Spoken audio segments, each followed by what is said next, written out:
It's not the woke police that are going to be an existential threat to comedy. It's not the Fresh Prince. It's the Crown Prince. It's not the fragility of audiences. It's the fragility of leaders. You don't owe us anything as an audience. If we say you don't like, say back, do whatever you got to do. Don't get up and hit us. But that's just the game we're in.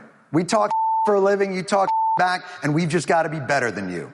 And we've got to find a way to entertain you. But the threat to comedy doesn't change the world, but it's a bellwether. We're the banana peel in the coal mine. When a society is under threat, comedians are the ones who get sent away first.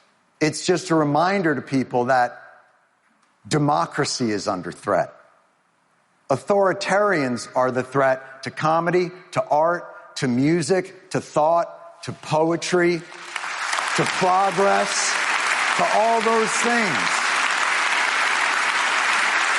It's never been.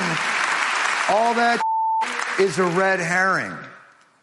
It ain't the pronoun police. It's the secret police. It always has been, and it always will be. And this man's decapitated visage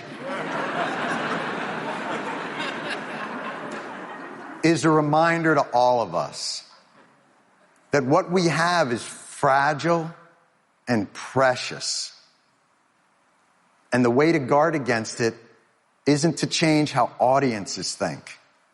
It's to change how leaders lead. Stand up. All right. Well, there you go. Jon Stewart accepting the Mark Twain Award. Thought that was perfectly appropriate for what's happening right now. Hello and welcome to Stand Up. I've got 3 great guests, 3 great conversations that I've had over the last 24 hours with 2 very smart, very funny comedians and the great Jeff Jarvis, a professor and an expert on free speech and media. So I have had a very busy last 24 hours. Thanks to everybody who joined me at last night's hangout.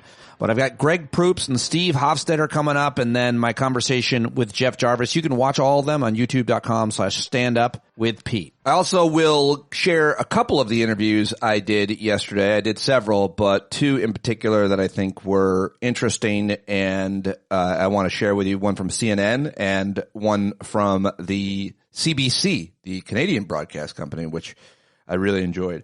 That's what I'm bringing you here today. I'm sorry I didn't post yesterday, as I sent an email to all paid subscribers about what was going on, what I had. But I have been in a lot of demand, which I'm excited to take advantage of the moment and speak out, because a lot of other people are afraid to, which is why I need your support. There are no advertisements on this show, and all of the appearances I did across the media landscape, from Australian television to Canadian television and radio, all of that was unpaid, and most of my income comes from subscribers like you. So thank you very much for subscribing to this podcast. If you're not, now is the time to do it. Now is the time to cancel Disney and subscribe to independent media. Patreon.com/Pete Dominic is what I need you to do.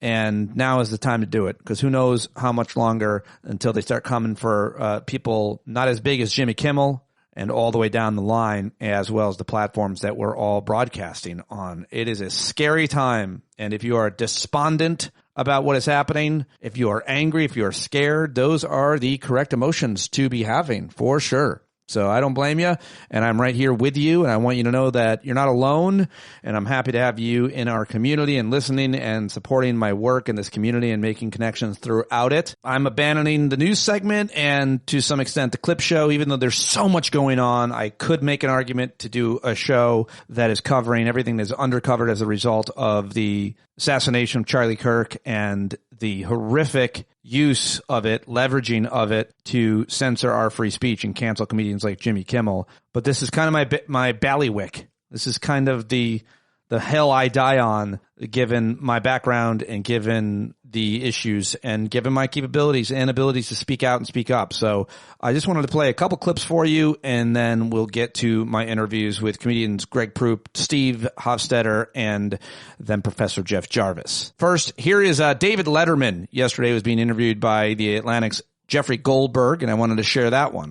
Tell us what you think about what happened last night to Jimmy Kimmel. Well, this is misery. And in the world of somebody who is an authoritarian, maybe a dictatorship, sooner or later everyone is going to be touched. But this is me. For 30 years, I did this for a living. So I see this happen. They took care of Colbert. That was rude. That was inexcusable. The man deserves a great deal of credit. He's in the Hall of Fame 9 times. And to be manipulated like that because the Ellison family didn't want to trouble Donald Trump with this move, so they got rid of him. Not only got rid of him, got rid of the whole franchise. You're not going to have to worry about anything, Larry. It's all gone. It's fine. Good night.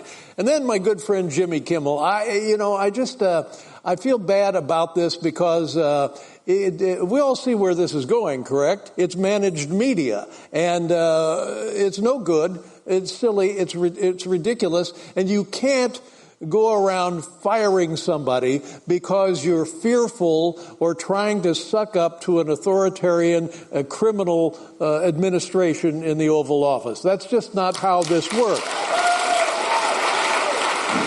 There you go, Letterman with Jeffrey Goldberg, who once told me he wanted to quit everything and be a stand-up comedian. I'm glad you didn't, Jeff. I'm glad you didn't. All right, now let's listen to a great comedian, one of the all-time best. It's Stephen Colbert, who came back with a vengeance last night. They had a hilarious sketch that parodied Disney, and you should go watch that. But this a little bit from the monologue last night on The Late Show, which is somehow still on the air. We'll see if that lasts. Shortly after Carr makes his statements about ABC, Kimmel gets yanked off the air. This decision came after senior executives at ABC, Disney, and affiliates convened emergency meetings during which multiple execs felt that Kimmel had not actually said anything over the line, but the threat of Trump administration retaliation loomed. As one source at ABC put it, they were pissing themselves all day. Oof. On the bright side, that proves Disney is #1 in streaming. Thank you.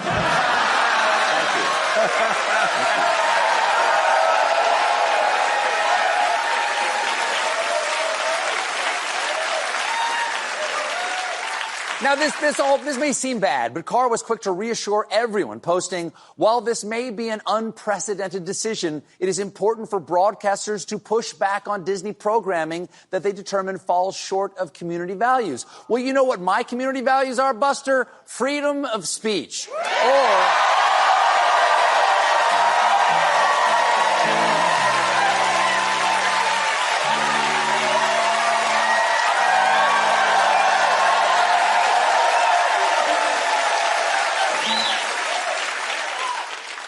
Or, as Alexander Hamilton called it, Hakuna Matata. All right, and I thought that was pretty good. The rest of it was pretty good, but let's hear from Marc Maron, who, of course, is one of the most respected comedians in the country and political commentators for a really long time. And he made this video and posted it yesterday, I think, on his social media. It's happening. Jimmy Kimmel has been muzzled and taken off the air by his network ABC, who are buckling to and trying to appease the Nexstar media conglomerate, who have a lot of affiliates, and they threaten to preempt him at the suggestion of the SEC chair. This is government censorship.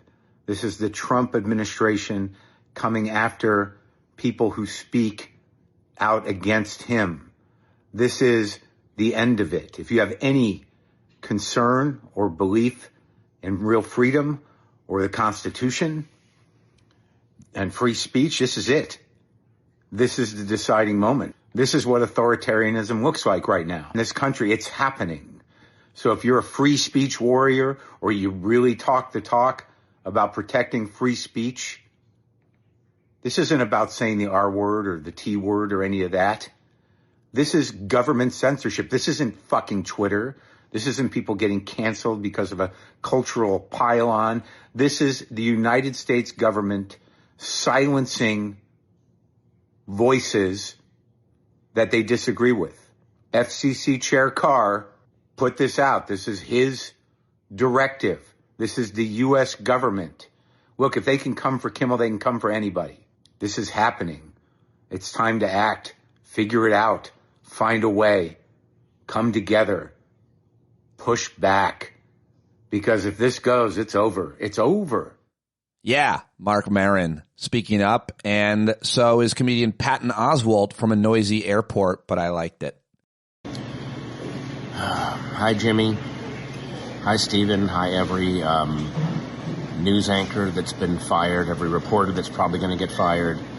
I don't know if this will be anything, but sometimes adding to the wall of voices that's saying we see what's happening, I know can help in times like this, so we see what's happening. I think everybody sees what's happening, except the people that are benefiting from this. We're pretending like they don't see what's happening. I'm going to try to make this coherent and quick. It's going to be neither. I was thinking, so Isaac Asimov, already we're off on a tangent. Isaac Asimov said that there's only 3 science fiction plots. What if only, and if this goes on. And unfortunately, we are at the dark end of if this goes on. That line that when we crossed it, we're all supposed to rise up, that's way, way behind us. So we can't just stand up anymore. We gotta roar up, screaming, and link arms. All of us. This thing is coming for all of us. This is a ancient evil that is shooting its shot right now. It sees its window, and it's trying again. It's always going to try. We're always going to have to fight it. This is our time to fight it. And please, I can already see in the comments. Imagine in the comments people going, "Oh, you're this West Coast elite." I'm in the airport right now. I'm traveling to Austin today. I was in Raleigh last week. I'll be in Ohio next month. I'll be in Milwaukee. I'll be in Wisconsin next. I travel all over the country. I love traveling this country.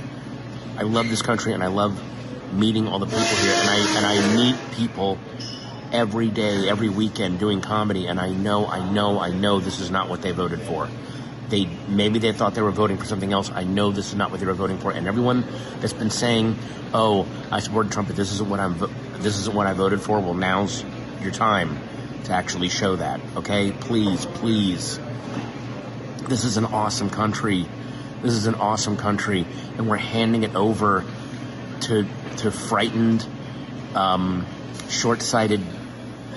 I don't even know what these people are. We're handing it over to the wrong people, and equally great countries have been handed over to frightened, petty people, and we got to stop it. And yeah, that's it. Jesus. Oh, fuck. Yeah, he sounds as frustrated as the last guy and the next guy, but I'm glad he made the video as well. And now here is a throwback, a classic, one of the greatest, George Carlin on the FCC. And I'll be talking with Kelly Carlin, his daughter, it looks like on Monday, but she's been making some great posts as well. Here it is.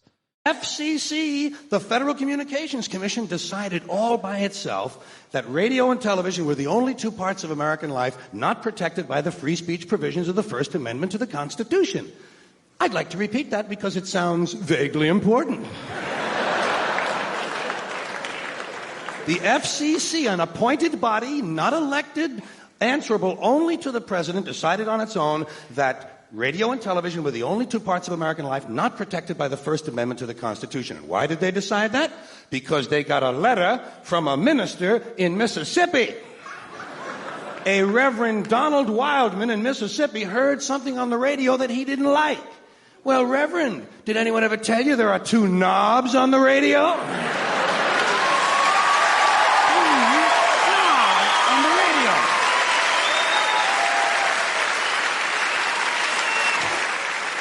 Of course, I'm sure the Reverend isn't that comfortable with anything that has 2 knobs on it. But hey, Reverend, there are 2 knobs on the radio. One of them turns the radio off, and the other one changes the station. Imagine that, Reverend. You can actually change the station. It's called freedom of choice, and it's one of the principles this country was founded upon. Look it up in the library, Reverend, if you have any of them left when you finish burning all the books. Yes, the legend has spoken. There you go. Classic from George Carlin. That wasn't the only riff he had on the FCC, but I wanted to share that one because it was awesome. And last night, Jon Stewart sat in on The Daily Show, and he usually only hosts on Monday night, but Comedy Central said, you know what, we're going to bring him back. Or maybe he said, I'd like to host tonight. I have some things to say.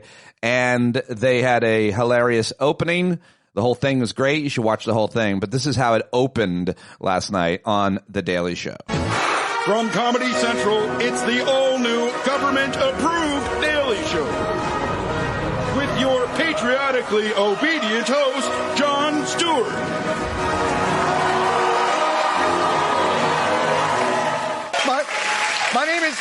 My name is Jon Stewart, and welcome to The Daily Show on, I'm going to guess, Monday. I don't know.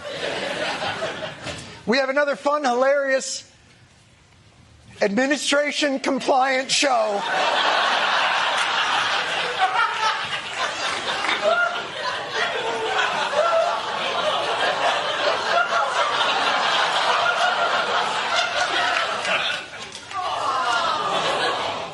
What are you doing? Shut up. Blow this for us.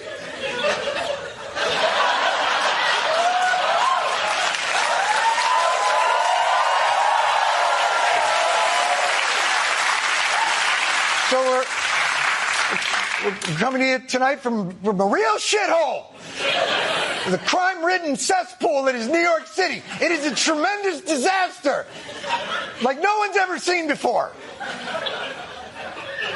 Someone's National Guard should invade this place, am I right? Shut the f*** up!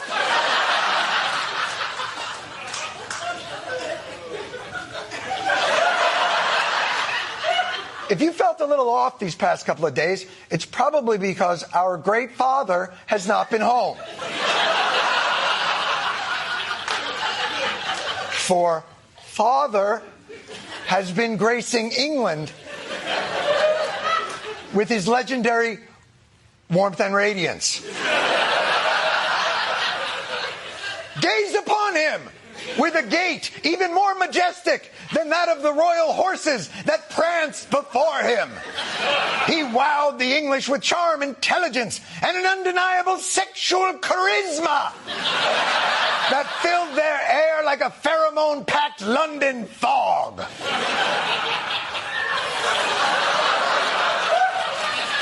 And as part of this historic trip,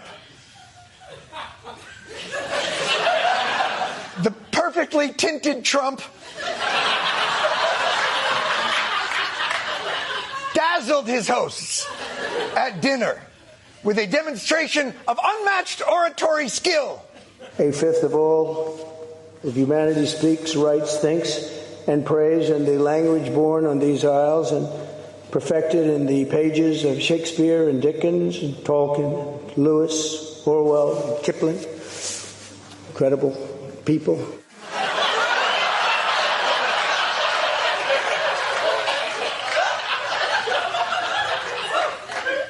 He didn't have to look down once.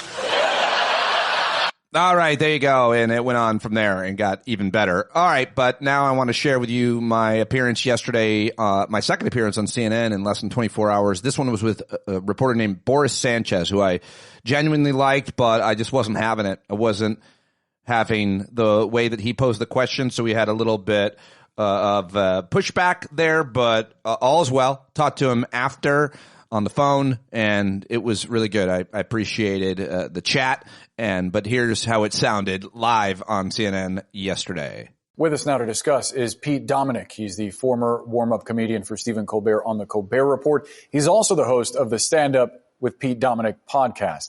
Pete, thanks for being with us. Were Kimmel's comments enough, do you think, to get him suspended?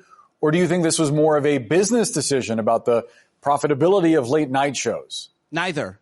And we need to stop asking those questions. With all due respect, Boris, if we covered the campaign, if you read Project 2025, if you know Brendan Carr, if you understand what the Trump administration is been wanting to do. This is part of their game plan.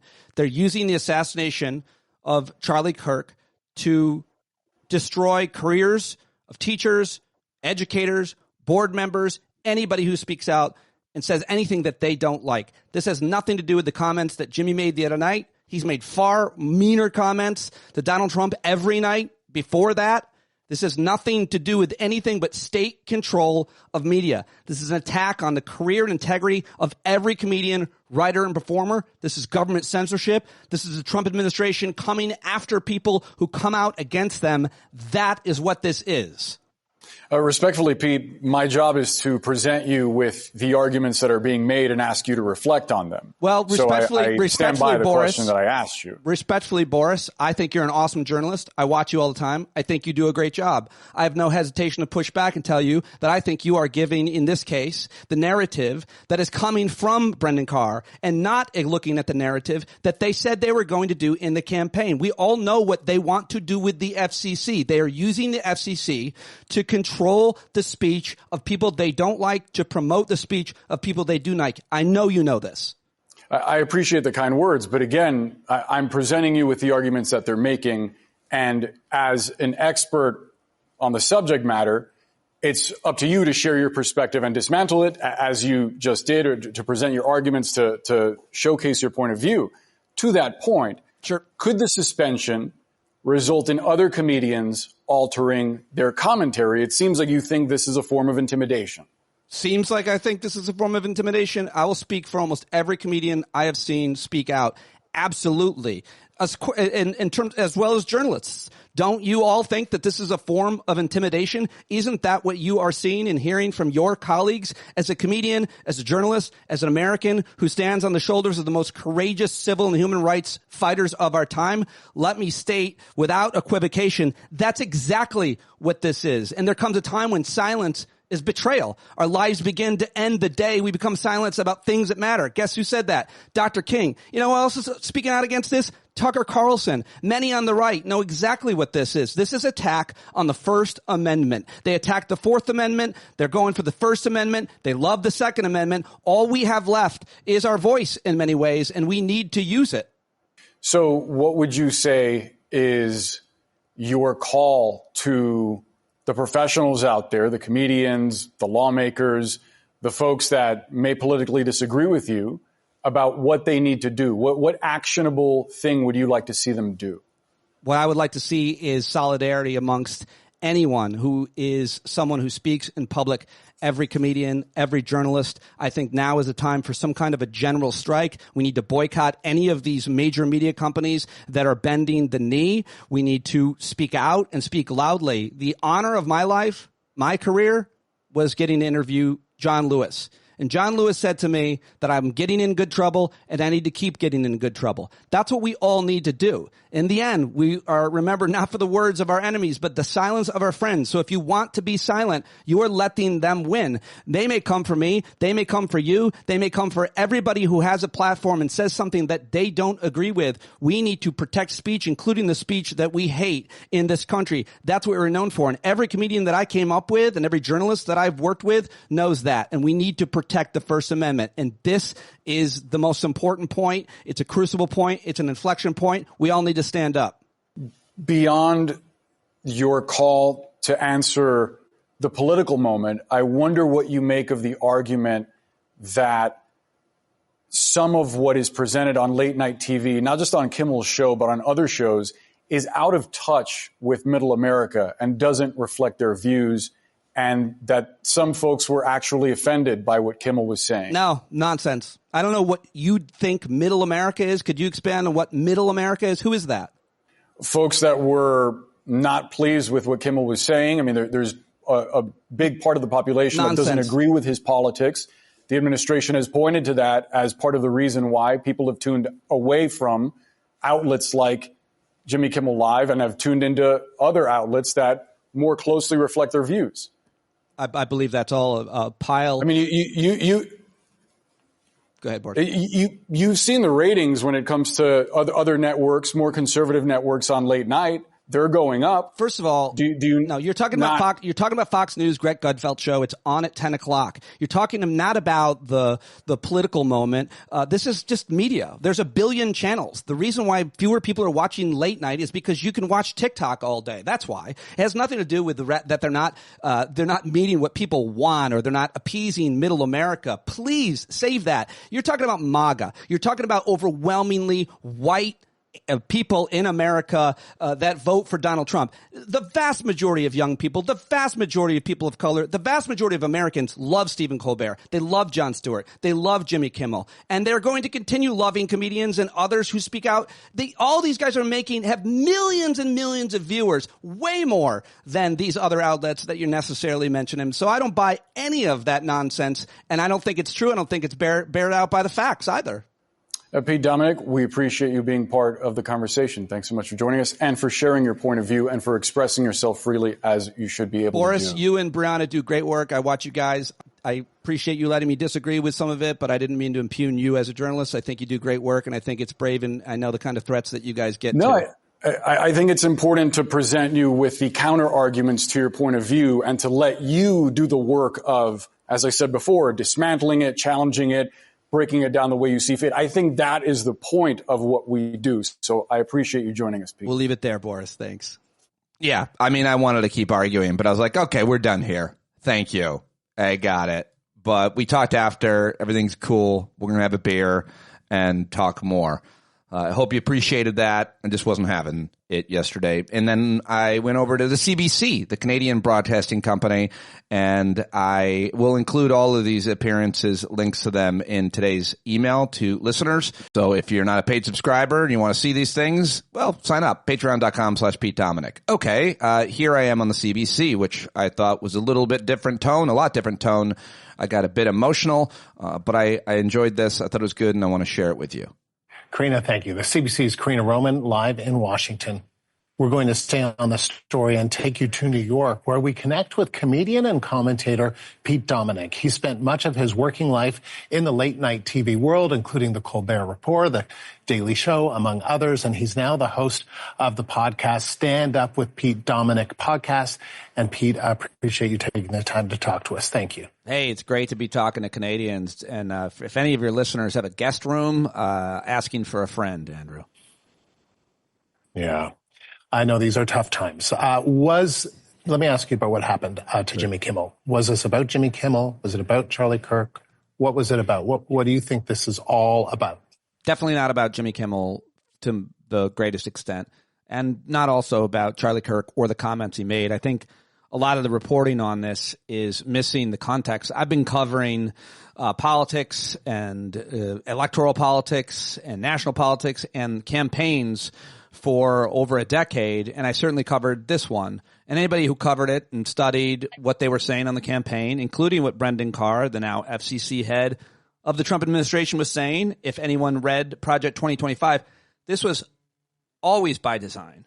They always were planning on doing this. We've seen this happen in other countries, and this is what's happening now in our country. The FCC's plan was to crack down on people and speech that they don't agree with. It's not about being offensive.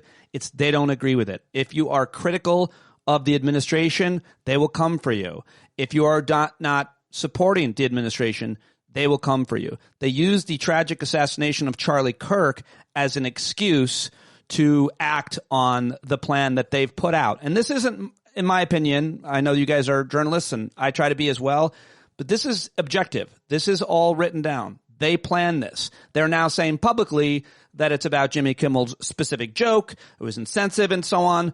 But that's not how it works in America. Make no mistake. This is government censorship. This is the executive branch of our federal government coming after people who speak out against them. This is the end. This is where you get to, if there's any concern about real freedom, Constitution, or free speech, which we have prided ourselves on, certainly I have as a comedian and all of my comedian friends. This is the deciding moment.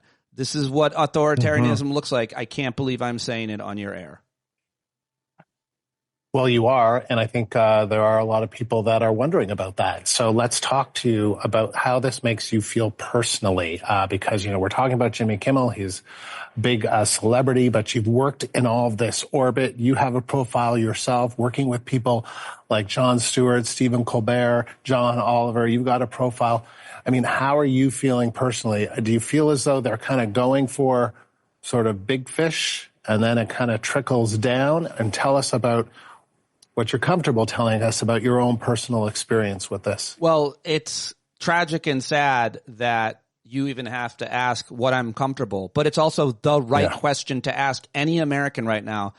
When I heard this news last night, I got sick to my stomach. And I'm not saying that for dramatic effect. I never get sick. I certainly don't get sick to my stomach based on news. I immediately got sick. I'm terrified, like so many other people who have, do what I do for a living, journalism and comedy and commentating. We're all terrified. In my case, there's already been many efforts to threaten me. I've been on Joe Rogan's podcast. I've been on Real Time with Bill Maher. I've been on CNN. I'll be on CNN later today. So I'm always out there running my mouth. But for me, it's purpose driven. For me, I feel like I've been told, as well as many of my friends and colleagues, we're the ones we've been waiting for. We grew up, our parents lived through the civil rights moment. We had to ask ourselves, who would we be in that moment? And, Dr. Martin Luther King made no secret about it. He said, our lives begin to end the day we become silent about things that matter. In the end, we'll be remembered not for the words of our enemies, but the silence of our friends. And there comes a time when silence is betrayal. Now is not the time to be silent. You can be afraid. I think that's normal. I'm afraid. They've tried to silence me many times before, and it's scary, and I worry about my family. But the great honor of my career in my life and the greatest moment of my career in my life was interviewing civil rights icon John Lewis before he passed away. And after we got off the air, John Lewis told me, he said, I think you get in good trouble, and I think you need to keep getting in good trouble. And so that's why I do what I do. This is emotional for you, right? I mean, I can hear it in your voice. You are scared. You're scared for your family. You feel the need to speak out, but you feel as though you're taking it can be risky to speak out. Is that a fair characterization? Yes. They've threatened me. They've threatened my family in every way possible in the past, but I am more afraid for more vulnerable communities. Right now in America, brown people are being snatched off the street just because they're brown. That's what our Supreme Court decided they could racially profile. That is against the Fourth Amendment. Yesterday, they came for the First Amendment, and they're huge supporters of the Second Amendment. So yeah, I'm scared. I'm more scared for those more vulnerable, the LGBT community, black and brown Americans, undocumented folks, people living on the edges in the shadows of society. I have had a lot of privilege in my life. I've taken advantage of that privilege. I have opened doors and created opportunities for other people, but mostly I'm here to fight. It's my purpose. And it's the purpose of a whole bunch of people who are my mentors, who I support, and I wouldn't have it any other way, Andrew. When you say they've come for me or they've tried to come for me, who do you want to talk about that? Well, sure. When you go on television or you go on radio, as I have, they threaten you all day on social media. I've had phone calls where they called me up and gave me my own address and threatened to rape my daughters. I have 17 and 20-year-old daughters. They called an anonymous call into Child Protection Services and just made up a complaint where they had to investigate my family. This is fascism. This is what we read about. It has happened to me. It is happening in communities all over America. Last night, 2 nights ago rather, at a school board meeting, they came for a school board member who posted something that was mild, if anything, about Charlie Kirk's death. They are coming for academics who have tenure. They are coming for everybody who felt safe. And yeah, so yes, they have come for me. They have come for my family. They've shown up my house. They've called my phone. They've made threats. They've done everything they can. And that's why a lot of good people stay silent, because it's terrifying for them. What do you do when that happens, or how do you go about your life if you're kind of facing that kind of fear and those terrible threats? What I do is I fight. I work to advocate and to protect for people who are most vulnerable.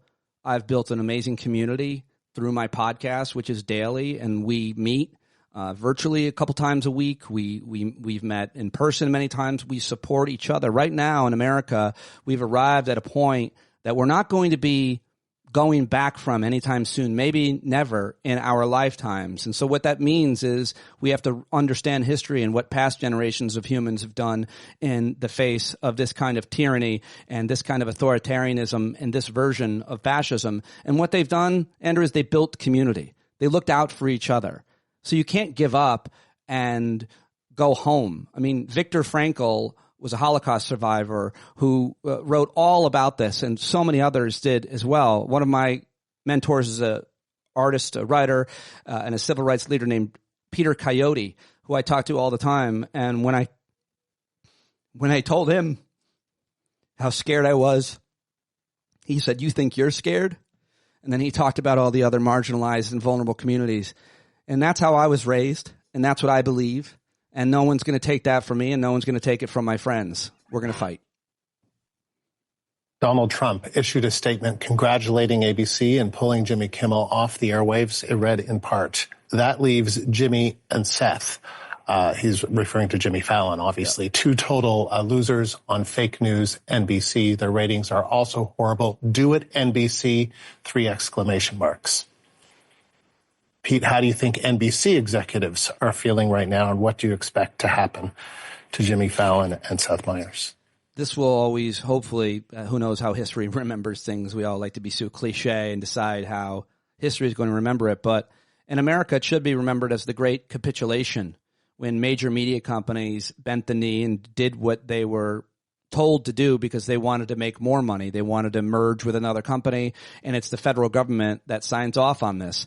So I imagine that NBC will do the same thing that ABC and CBS have done, the same thing that law firms, once prestigious law firms in America have done, once prestigious universities have done. They have more to lose, they think, than to gain, and so they do what they are told to do by our mad king, our dear leader, our authoritarian fascist leader. That's what they're going to do, what they're told. I would imagine. I don't know why they'd be any different than anybody else. I can't see any of these major media companies, all of which I worked for and continued. I will go anywhere people ask me to go to talk about these important issues until I can't.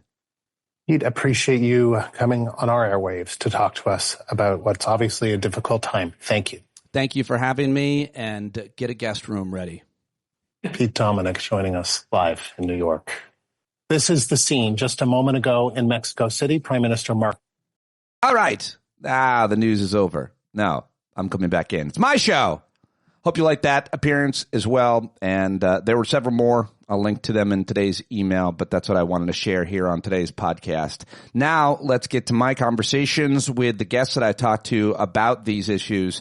I thought it was really important to talk to some of the smartest comedians I know who have been fighting the good fight all of their career. So we'll do that right now. Coming up, my conversation with the great Greg Proops. Then after that, Steve Hofstetter, and then Jeff Jarvis. The great Jeff Jarvis and I sat down as well. Again, you can watch all of these. I went live with all 3 of these guys at youtube.com/standupwithpete. Let's start with Proops, who's a legendary comedian who I hope that you're familiar with from Whose Line Is It Anyway?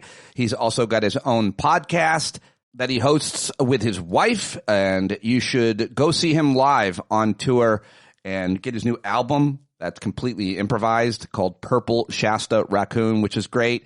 Recorded live in San Francisco. We love Greg, and I was really happy that he agreed to join me. GregProops.com to learn more, and let's do it right now with the legend.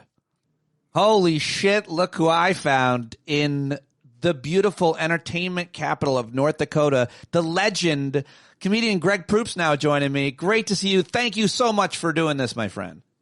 It's my pleasure, Pete. And by the way, I'm in South Dakota. We were in North Dakota yesterday, so we've traveled downward. Now we're in Rapid City, just like in the movie North by Northwest with Cary Grant. So much bragging. And I know, right? I mean, but do you love you're with the Whose Line Is It Anyway guys, right? Do you like performing? What's the audience like in those red states for you guys? They're weepingly grateful. I mean, we played Bismarck for 2 nights, and nobody goes to Bismarck, and nobody comes to Rapid City, so they're pretty happy. And they laugh at the few. I mean, this is an improv group, so we don't exactly do biting satire. We get a few, knocks in on the government here and there, and they tend to laugh at them. If they don't boo or anything because it's not a stand-up crowd. They just kind of they do that white people thing where they're like, they're kind of sad that happened, and then they move on. It's really perfectly performed. Yes, that exact feeling. White audiences versus black. Like, I'll just say white and black audiences. I won't name all the other races in between because they're the most disparate. Like, talking about that is nothing better than killing for a black audience. Nothing. In my mind, in terms of demographically, if you're a white comedian especially, there's also nothing worse than bombing. I've done both for a black audience when I was brought in to open. I was brought in at the last second to open for Arnez J at the Improv about 20 years ago in Florida. And it was the worst. All black, 300 black people and me. And it was they pulled me off early. It was the worst feeling I ever had. So that's all I have to say about that. Yeah. That's all I have to say about that. No, years ago, I opened for AJ Jamal in Dallas, 100 years ago. And even worse than that, the crowd sat politely. And then at the end, I got like I'd just sunk a putt at the end of every show, And I was like, God damn it. I mean, they didn't boo and they didn't, heckle. They just absolutely sat quietly and like went, okay, got it. Yeah, you got a lot to say. You do have a lot to say. You do have a lot to say. I always do have a lot to say, Pete. And you never hold back, Greg, on social media, on your podcast, wherever you've gone. You've always been one of the most outspoken. I'll call you a thought leader. Do you mind? If you wish. I prefer, gigantic stud bucket, but thought leader's fine with me. I mean, you're an influencer. You're a thought leader. You are someone who a lot of comedians, most comedians respect. I know you've talked here and other places about the personal conflicts that you've had with different comedians. We all have. But you stand up for what you believe in if your integrity is impugned and so on and so forth. It's a crazy business. But I mean, I think most comedians like and respect what you do and what you have done. And I say that not only to flatter you, but to get in the conversation about Jimmy Kimmel. I think most comedians feel that way about him. What is your relationship with Jimmy Kimmel? Well, first of all, thank you for saying that, Pete. I appreciate that. My wife always says to me, you can't buy integrity. And I may not have lots of other things, but I certainly have tried to stay true to myself. I think Jimmy has developed over the years in his position at ABC into someone who's been more and more responsible and really responsive to the audience and what's really going on in the world, as opposed to just making it a fluffy late night affair. He's talked about healthcare. He's talked about his own family. And the last few years, he's really talked about issues a lot. And that I appreciate. I like to see some evolution in a comic. I really hate that whole, you should just stick to the jokes. You're not allowed to have an opinion. Nina Simone, the great artist and rabble-rouser and jazz artist, said an artist has to represent their times. And I think George Carlin and Bill Hicks and Richard Pryor are looking down at us at all times, and Lenny Bruce, and demanding that we say something about what's going on. And I'll go one step further. Jimmy came from doing like the Man Show and all that sort of yucky dude stuff and has, I think, changed into someone who's a much more responsible spokesperson. Yeah. And I think that's beautiful. You know what I mean? Yeah, I think wokeness is beautiful. I think, as you're saying, evolution of your thinking, especially for a white man who is less forced to have to change any of our thinking.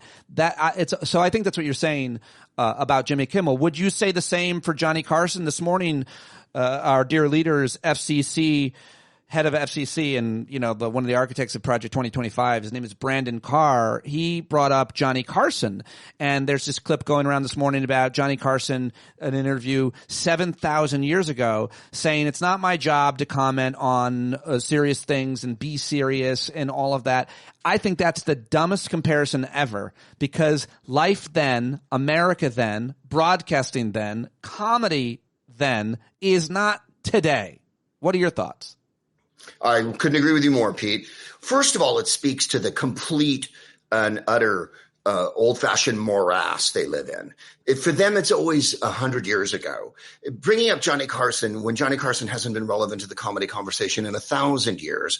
Secondly, there were no black talk show hosts on TV then. Maybe Della Reese, you know what I mean? And even Della Reese got knocked off the air because she was black. So yeah, it's not pertinent at all. They can't find anyone to do funny because, and I'll say this just blanketly, being a right-wing comic is not funny. Funny comedy is about the underdog. Comedy is about poking at power, and you have no responsibility to suck up to the powers that be. I would think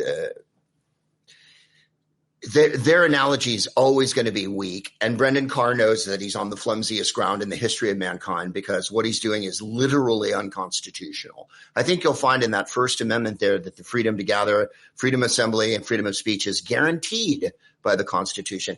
And freedom of speech doesn't mean no repercussions. You know, there are repercussions. If Jimmy had really legitimately said something horrible, which he did not, he actually stated a fact. No, this is not about using Jimmy, it to. Yeah, it's not about what Jimmy said the other night. It's about Trump hates Jimmy Kimmel, and the MAGA wants to control all media. They want to have it state run. I mean, Jimmy made fun of him at the Oscars. And that's as simple as it gets, man. And this guy's an id monster, you know? I disagree with you. He hates you. Obama because Obama made fun of him. He hates Jimmy Kimmel because Jimmy Kimmel made fun of him. He hates black people because he's a racist, bigoted racist. Let me dare to push back on one thing on you, which I would never – I'm terrified to do it. You said right-wing comedy is not funny. I agree, not to us. But I don't like when people say something's not funny if that comedian fills up an arena of people who are laughing or people go and watch them. People watch Greg Gutfeld. People watch all kinds of racist, sexist comedians. They think it's funny. Oh, yeah. Well, I mean, you know, I was told a long time ago when I first started, you're right and the audience is wrong. So in that sense, yes, because – you know, people who sell tickets and whatnot, let me put it this way. I don't have to think it's funny, and that's not what I subscribe to. Got it. And I would never, and I'll be honest, debase myself by espousing one of the reasons I quit having men open for me and feature for me on the road was I got really tired of hearing like Iranian jokes and women are bitches and shit because I felt like men were really falling behind for a while in the clubs. And so I started having only women feature and open for me.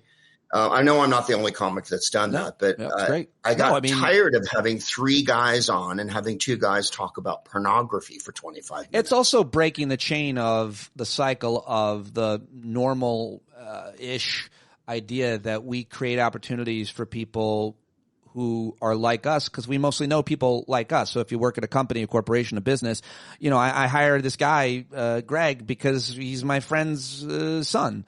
But, you know, my friend's a white guy. He's a guy. But that's why I'm doing it. These are the people I know. It's important for white guys like us to create opportunities and open doors for women, for people of color, for people. And I want to open for you, but since you're not allowing men to open for you, I may transition. I will transition for the only fact that I would like to open for you. Would that be amenable? Yeah. If it would, but I don't do very many stand-up dates anymore. I'm mostly doing improv, so you're going to have to improvise transitioning. It is just you and I, a night with Greg Proops, and I will come in, and it'll just be – we don't even need me here, let's be honest. But getting back to Kimmel and comedy, you know, this is where we're at, Greg. This is the paradigm we're in. The late-night shows are probably going to go away anyway because of the internet and everything else. And everybody's funny now and so on. But this is the government doing it. What should be the reaction from comedians right now? Vehement disapproval and an immediate pushback and blowback. By the way, ABC, as far as I can tell from having read the news even this morning, it's a suspension, they're calling it, that he's suspended. In other words, the network, who we know through Rolling Stone, at first supported him and then pulled their support, is still reviewing the situation. And this is the kind of thing where you can push back and make the decision change. You think there's anything that could change the decision with the biggest pushback ever? Don't you think Kimmel's done? There's only two things these jokers understand: money and popularity. And so if you're cutting them off with their money, that's one thing. If you're cutting them off with their popularity, that's another. They know they're underwater with people right now. They know that this is the last gasp of the dinosaur as it tries to hold on to the earth while the small furry mammals are crawling out of the undergrowth to take over from their giant dinosaur fascist regime. He had his little dinner last night in England, and there was Tim Cook was there, the CEO of like 50 different companies were there at that dinner. I thought it was weird that Jeffrey Epstein. And he had the big tech dinner last week in Washington with all of them, and they all got there and kissed his ass. Yeah. And this is what we're up against, you know. I mean, the consolidation of media to the point where there's not going to be any opposing viewpoints, and a lot of oligarchs and rich people running everything. But by the way, it was always like this. So not to depress everybody into complete submission, things were never really balanced, fair, or a level playing field. So it was always up to us. I think part of it now, Pete, and I think you'd probably agree with me, is that, like I used to say in his first term, things got so bad that white people got freaked out. Right. And that's where we're at now. When they start coming after Jimmy Kimmel and Stephen Colbert, finally white people get it through their head that they're taking people off the street with masked, unmarked police force, that they're taking away our health care, that they're violating us in 1,000 ways. And when white people put their physical bodies on the line to protect everyone else in this country, that's when things will change. And believe me, they're frightened of it. Otherwise, they wouldn't be gerrymandering furiously in Texas and Missouri and all those places. They know they don't have the votes. They know they don't have the popularity. And I'll say one last thing. They know that when he's gone, the head is off the snake, because no one is going to follow J.D. Vance as a charismatic leader there. I've said it. Yeah, I fully agree with that. And everything else that you just said. When in your career, Greg, have you had to worry about what you said on stage or on any other platform?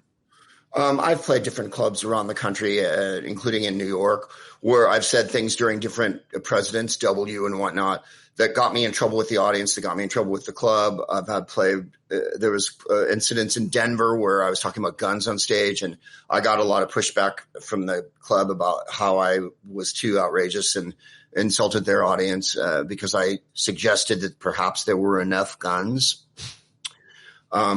And that they had decided that there wasn't exactly a perfect, you still think that? We think that there's enough violence from guns, but there's still people who believe that there's a kind of an unlimited amount of violence from guns that we should have, and that I rubbed them the wrong way. I've also been kept off of different TV shows over the years because I wanted to say what I wanted to say, or was told by the comedy bookers that they knew what the audience wanted. Even though in those days I was in clubs every single week of the year, and I felt I had a pretty good grasp of what the public wanted. Right. But you can't tell TV people what to do. And also to your point, what you were saying about late night's going to go. The other reason late night's going to go is you may have noticed the destruction of television chunk by chunk by chunk. And one of the things that they don't want to pay for is high salaries and the high cost of keeping these late night things on. Yeah.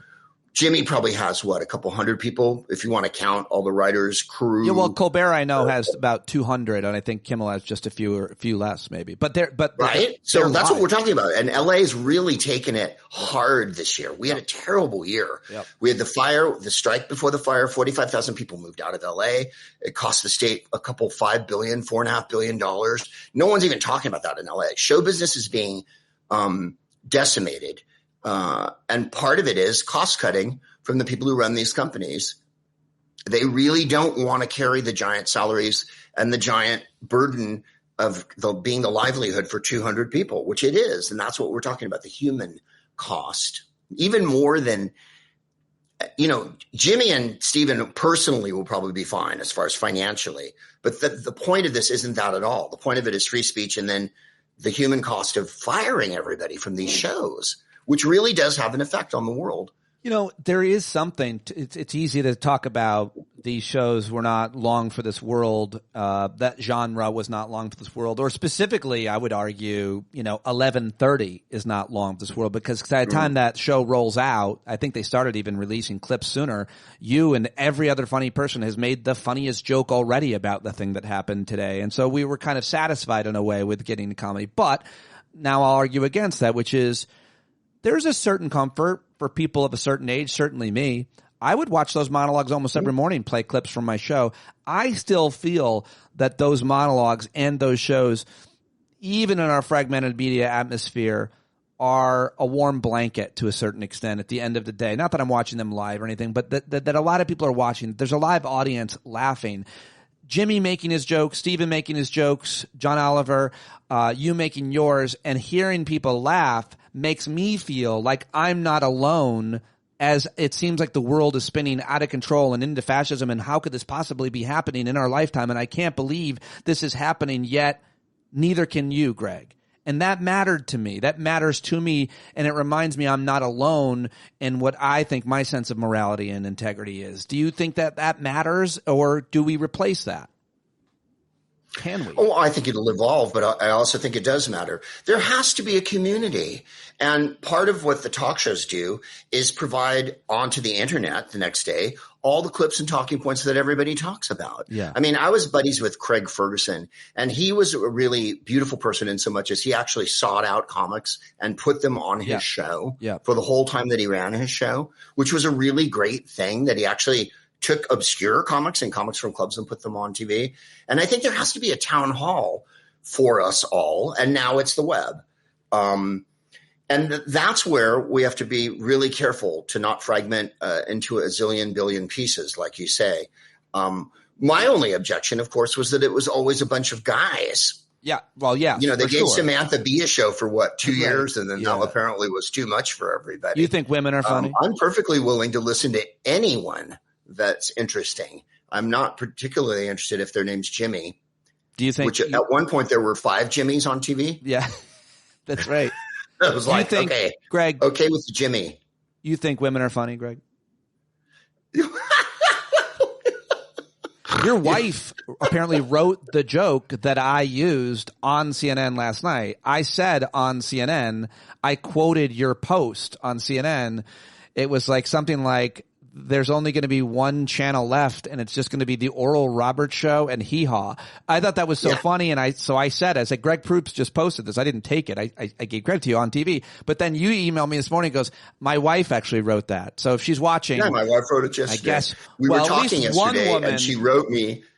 Yeah, Jennifer, my wife Jennifer, who I do the Smartest Man in the World podcast with. Yeah. My wife's hysterically funny and has always helped me with my writing and everything. And, I think women are funny. Years ago, I was at Aspen, and Jerry Lewis got up and said women weren't funny. And in the crowd was Carolyn Ray, Elaine May, Catherine O'Hare, Andrea Martin. You know what I mean? Like, it was a cavalcade of women in the audience. And he said it just to get press. So when people say that stuff, I always think it's just complete misogyny and jazz like that. But regardless, the point is made, and we're not just necessarily being virtuous or virtuous signaling. Like, having women and people of color and gay people and trans people like doing comedy, it's this renaissance of comedy, at least with stand-up and with sketch, with everything that everybody has access to, has been wonderful to see so much, because you get these wildly different points of view than you would if you were a beautiful, perfectly structured white man like Greg and I traveling through life in this vessel.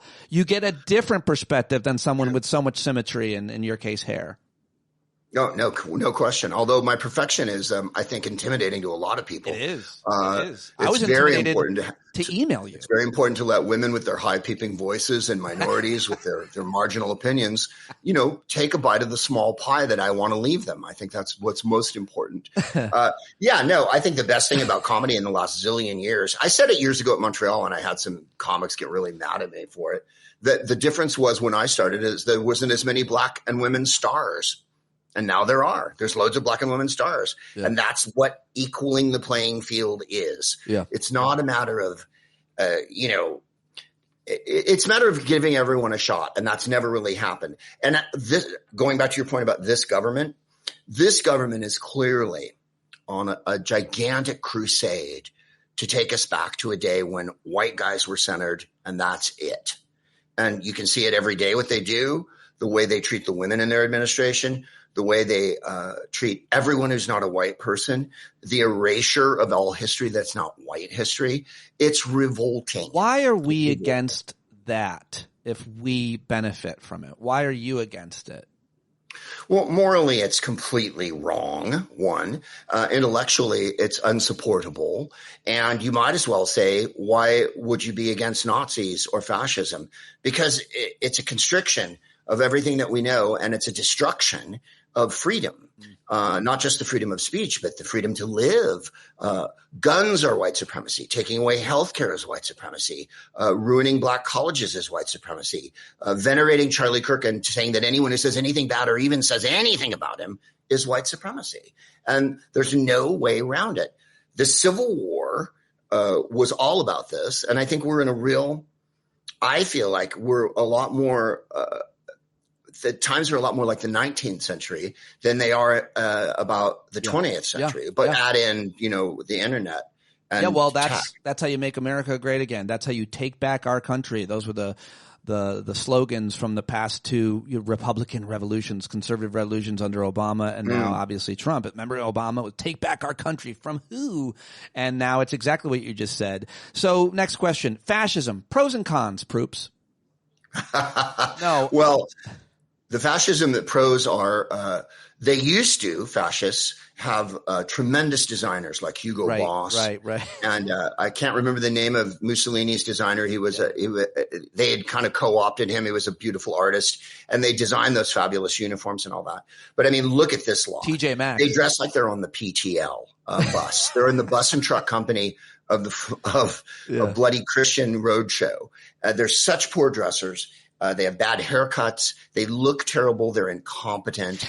And that's the big difference. The idea that Nazism and fascism was ever a bunch of really astute people who did things efficiently is absolute fallacy. The idea that because you're a fascist, you're going to make things work is an absolute nonsense. I was perfectly happy having a beautiful black woman who was a prosecutor and was the most astute person I'd ever heard speak. I was perfectly happy with Hillary Clinton as an wildly intelligent, overprepared, astonishing international diplomat and mind who was clearly the equal of Bill Clinton intellectually and was able to advise him on 1,000 things. You knew they were partners. I was perfectly happy with them. I was perfectly happy with Joe Biden, who was also an expert on foreign policy. And now you see where we are. When you bring in people from the real world and Fox News, you get a Jeannie Pirro level of government. And I say one more thing. I think that RFK, Mr. Patel and Ms. Bondi are not long for this administration. I think that things are getting really rugged for all of them. I think that their terrible decisions and their awful, awful ethos is catching up with them, and that eventually the truth bites you in the ass. Yes, but unfortunately, and I think you're right about that, unfortunately, RFK will be replaced by measles itself. Kash Patel will be replaced by a bullet. And It'll just be a giant spirochete. Pam Bondi will be replaced by a white sheet. I feel like it gets worse. Whoever comes next, it's more. Well, that's the problem. We started so low. I mean, his first administration, they were terrible, but he did try to at least have, the Rex Tillerson level of, Well, he didn't try. He did. You're giving him too much credit. He didn't try. He wanted cartoon villains, and the deep state pushed back. His advisors pushed back. Said maybe you shouldn't have Dog the Bounty Hunter run the FBI. Maybe you should get someone who's just a run-of-the-mill fascist. Last question, I guess, Greg, is what does it mean when they come for comedians? This morning, my dad, who's 80, texted me, and he's like, Lenny Bruce and George Carlin got us here, and they'd be rolling over in their grave and so on. I mean, what does it mean when they come for the comedians? Are we the first kind of profession, or is it academia, or is it journalism, or is it all of us at once, it would seem? Well, obviously, they've come for the poor and the migrant workers, black people, Latin people, the Asian workers at the plant in Georgia, which was a complete an utter mistake. Yeah, comedians are always on the hit list because being a jester is a dangerous profession as far as if the king gets mad at you. Lyndon Johnson, of course, who basically got the Smothers Brothers fired, also said that satire was important. Lenny Bruce went to jail, and George Carlin and Richard Pryor went to jail. You guys, for you people who don't know anything about anything and don't know any history and only watch TikTok, they went to jail for profanity and for pissing off the government. And it can happen. It does happen. And they're not going to jail Jimmy Kimmel, but silencing them in the face of all this is exactly like taking off Katie Fang, Jim Acosta, the last reporters that were on CNN and MSNBC who actually spoke truth to power. And that's what this is about, speaking truth to power. And with comedy, it's telling jokes to power. And if there's one thing you've understood, it's that he hates being clowned on. More than anything else, man, it really gets under his skin, which is, Pete, how you know it works and why we have some power still. Yeah. Do you think the right-wing comedians, if you will be in solidarity with the rest of comedy against this and anything else? Like, I didn't see them come out yesterday, but we'll certainly see. But I mean, if Tony Hinchcliffe and Theo Vaughn and Shane Gillis and all those guys, Rogan, are really serious about free speech. I remember when the shit hit the fan in 2001, all of a sudden Howard Stern was talking about, hey, I need to be able to say whatever I want. When before that it was like, hey, bomb Iraq into the ground. And then he kind of changed his tune on that. So I think that eventually it catches up with everybody. And you know, your little fascist cruise that you go on where you're hoping to get to Harlan Crow's house to see the torture garden or whatever. You're going to have to put your dreams on the back burner there for a second. I would like to see them do it. I would like to see some solidarity. I think they will. I think Tucker Carlson and Matt Walsh, who are two of the most despicable people since Charlie Kirk. I mean, these guys came out against this last night. Yeah. And the days before, targeting people for their speech. It wouldn't be a heavy lift for Joe Rogan and Adam Carolla, who are good friends with Kimmel, to come out in support of Kimmel. Like, I'd like to see everybody in that Rogan sphere and every other right-wing comedian. This is an easy one for comedians. This is the easiest one. Because first it's them, then it's you, baby, for real. They don't think that, but that's how it works. Yeah. You know? Greg, someone wrote on, who was it? Sarah, somebody, oh God damn it, I'm going to blow it. It was a woman who wrote today on the web. Then they came for the white male comedians. Is that how the poem goes? Yes, that's hilarious. Because like I said, white people are panicked now because they're really coming for everybody named Jimmy. And like, that's where we are. And by the way, for the people who are watching that are, that I think I only hammer on white people, one, yes, you're right. And two, it's imperative to kind of stand up and be counted at a certain point. Yeah. If you were wondering what you would have done in the 1930s, my parents, I'm old. My parents were World War II parents and Depression parents. My dad was in World War II in Korea, and he was a Jew in World War II and Korea, and he remained a Jew. But the point is, if you wondered what you were going to behave like then when the Nazis took over, it's now. And it's not coming. It's now. It's right now, this very second. You're watching it in live time. The giant mistake the electorate made by not putting Kamala Harris in the White House has come back to bite us in the butt. I hate to do it. I got to do a live read for PragerU. PragerU, folks. Yes. If you want Jesus, PragerU. I'm joking. I have no live reads, no sponsors. At least it's not MeUndies or whatever. My Pillow. My Pillow. Last night when I heard this news, I went to social media. I pretty quick went to your account to see what you'd say. I always care a lot about what you think, and I like to take what you think and then say it on other platforms. I will always give you credit. I'll be back on CNN today at 2, so if you have more jokes and comments like you did, I will steal them. I think you are a thought leader, as hacky and hokey as it is, an influencer. I think you're a great guy with a tremendous amount of integrity. Earlier you said you can't buy it. A commenter said it's pretty hard to sell too. Keep doing your best to sell it, Greg. And I really appreciate you joining me. I'm always honored and real excited to have a legend like you join me. Hey, thanks, Pete. I really appreciate it. Thanks for having me on, and thanks for letting me actually tell you that my wife wrote the joke, because I think that's important too, to give that credit. And so I really appreciate it, Pete. I will say this. It's weird that she won't stop texting me now. I didn't know how she got my number, but I'm happy. And I didn't even give her your number. I'm happy she found it. Gotta go. Gotta text your wife back. Sorry, Greg. All right. Yeah, right. Awesome. The great Greg Proops. I really appreciate you. Go support him. Go listen to his podcast. See him live. They're on tour right now. And I can't thank you enough, bud. Big love, Pete. Appreciate there he goes. Greg Proops. Now it's just me. Wait, stay there, Greg. I'll say goodbye. Patreon.com. I can't do this without you. Support independent media.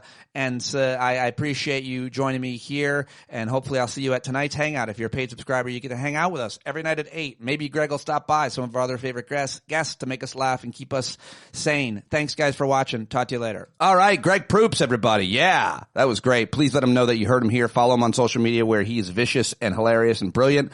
And I really appreciated that. Meant a lot to me. Now let's move on to another comedian I've known my whole career. We started out in business together. I was just a little bit ahead of him, starting out a little bit before him. And when we met, we became friends, and we've been supporting each other's work the whole time. And a lot of you are fans of him as well. You should see him live, and you should listen to his podcast, and you should learn more about him at stevehofstetter.com. Caught up with him yesterday, and I wanted to share this with you as well. You can watch it on YouTube, of course. He's huge on YouTube himself, almost 1 million followers. He's got a massive social media presence. He's always been one of the hardest working, fearless comics I know. See him live at stevehofstetter.com. Here we go. Okay. I've just got my friend Steve Hofstetter to join me on a moment's notice. We've both just learned this horrific news that Jimmy Kimmel has been taken off the air indefinitely. People may or may not know why. We'll get into it right now. But Steve, you were the first guy I thought of to get your reaction, both a student of history, a cultural and political commentator, and a hilarious comedian. So what's your initial reaction here? I thought I couldn't find the comment that he said that caused him to be taken off the air. And it turned out, no, I did find it. I just didn't understand how that could possibly be something that he could get taken off the air for. It's so nothing. That's right. It's, but it doesn't really matter. We'll talk about exactly what the comment is, but it doesn't really matter what he said, because they can do whatever they want. In this case, it looks like, one of the networks carrying this, one of the local networks, Next Gen, was somehow looking to merge. And of course, this is the same thing that the administration has done with CBS and other companies. If you want to merge, if you want to buy that company, you got to do what we tell you. You got to take our orders. Does that sound right? Yeah, I do understand that, like, this is terrible regardless. It's terrible. It seems to be a path towards state-run media. I am glad that this is happening in a time where there are so many other ways to get news. And there are so many other ways to get entertainment, and a time where traditional television is fading in importance anyway. It is a little ridiculous that ABC is like, hey, you know what? We got to go after this coveted younger demographic. You know who really we should cater to? Old white men. Like, that's the way to get the youth. If we kowtow to old rich white men, then the youth will come a-calling.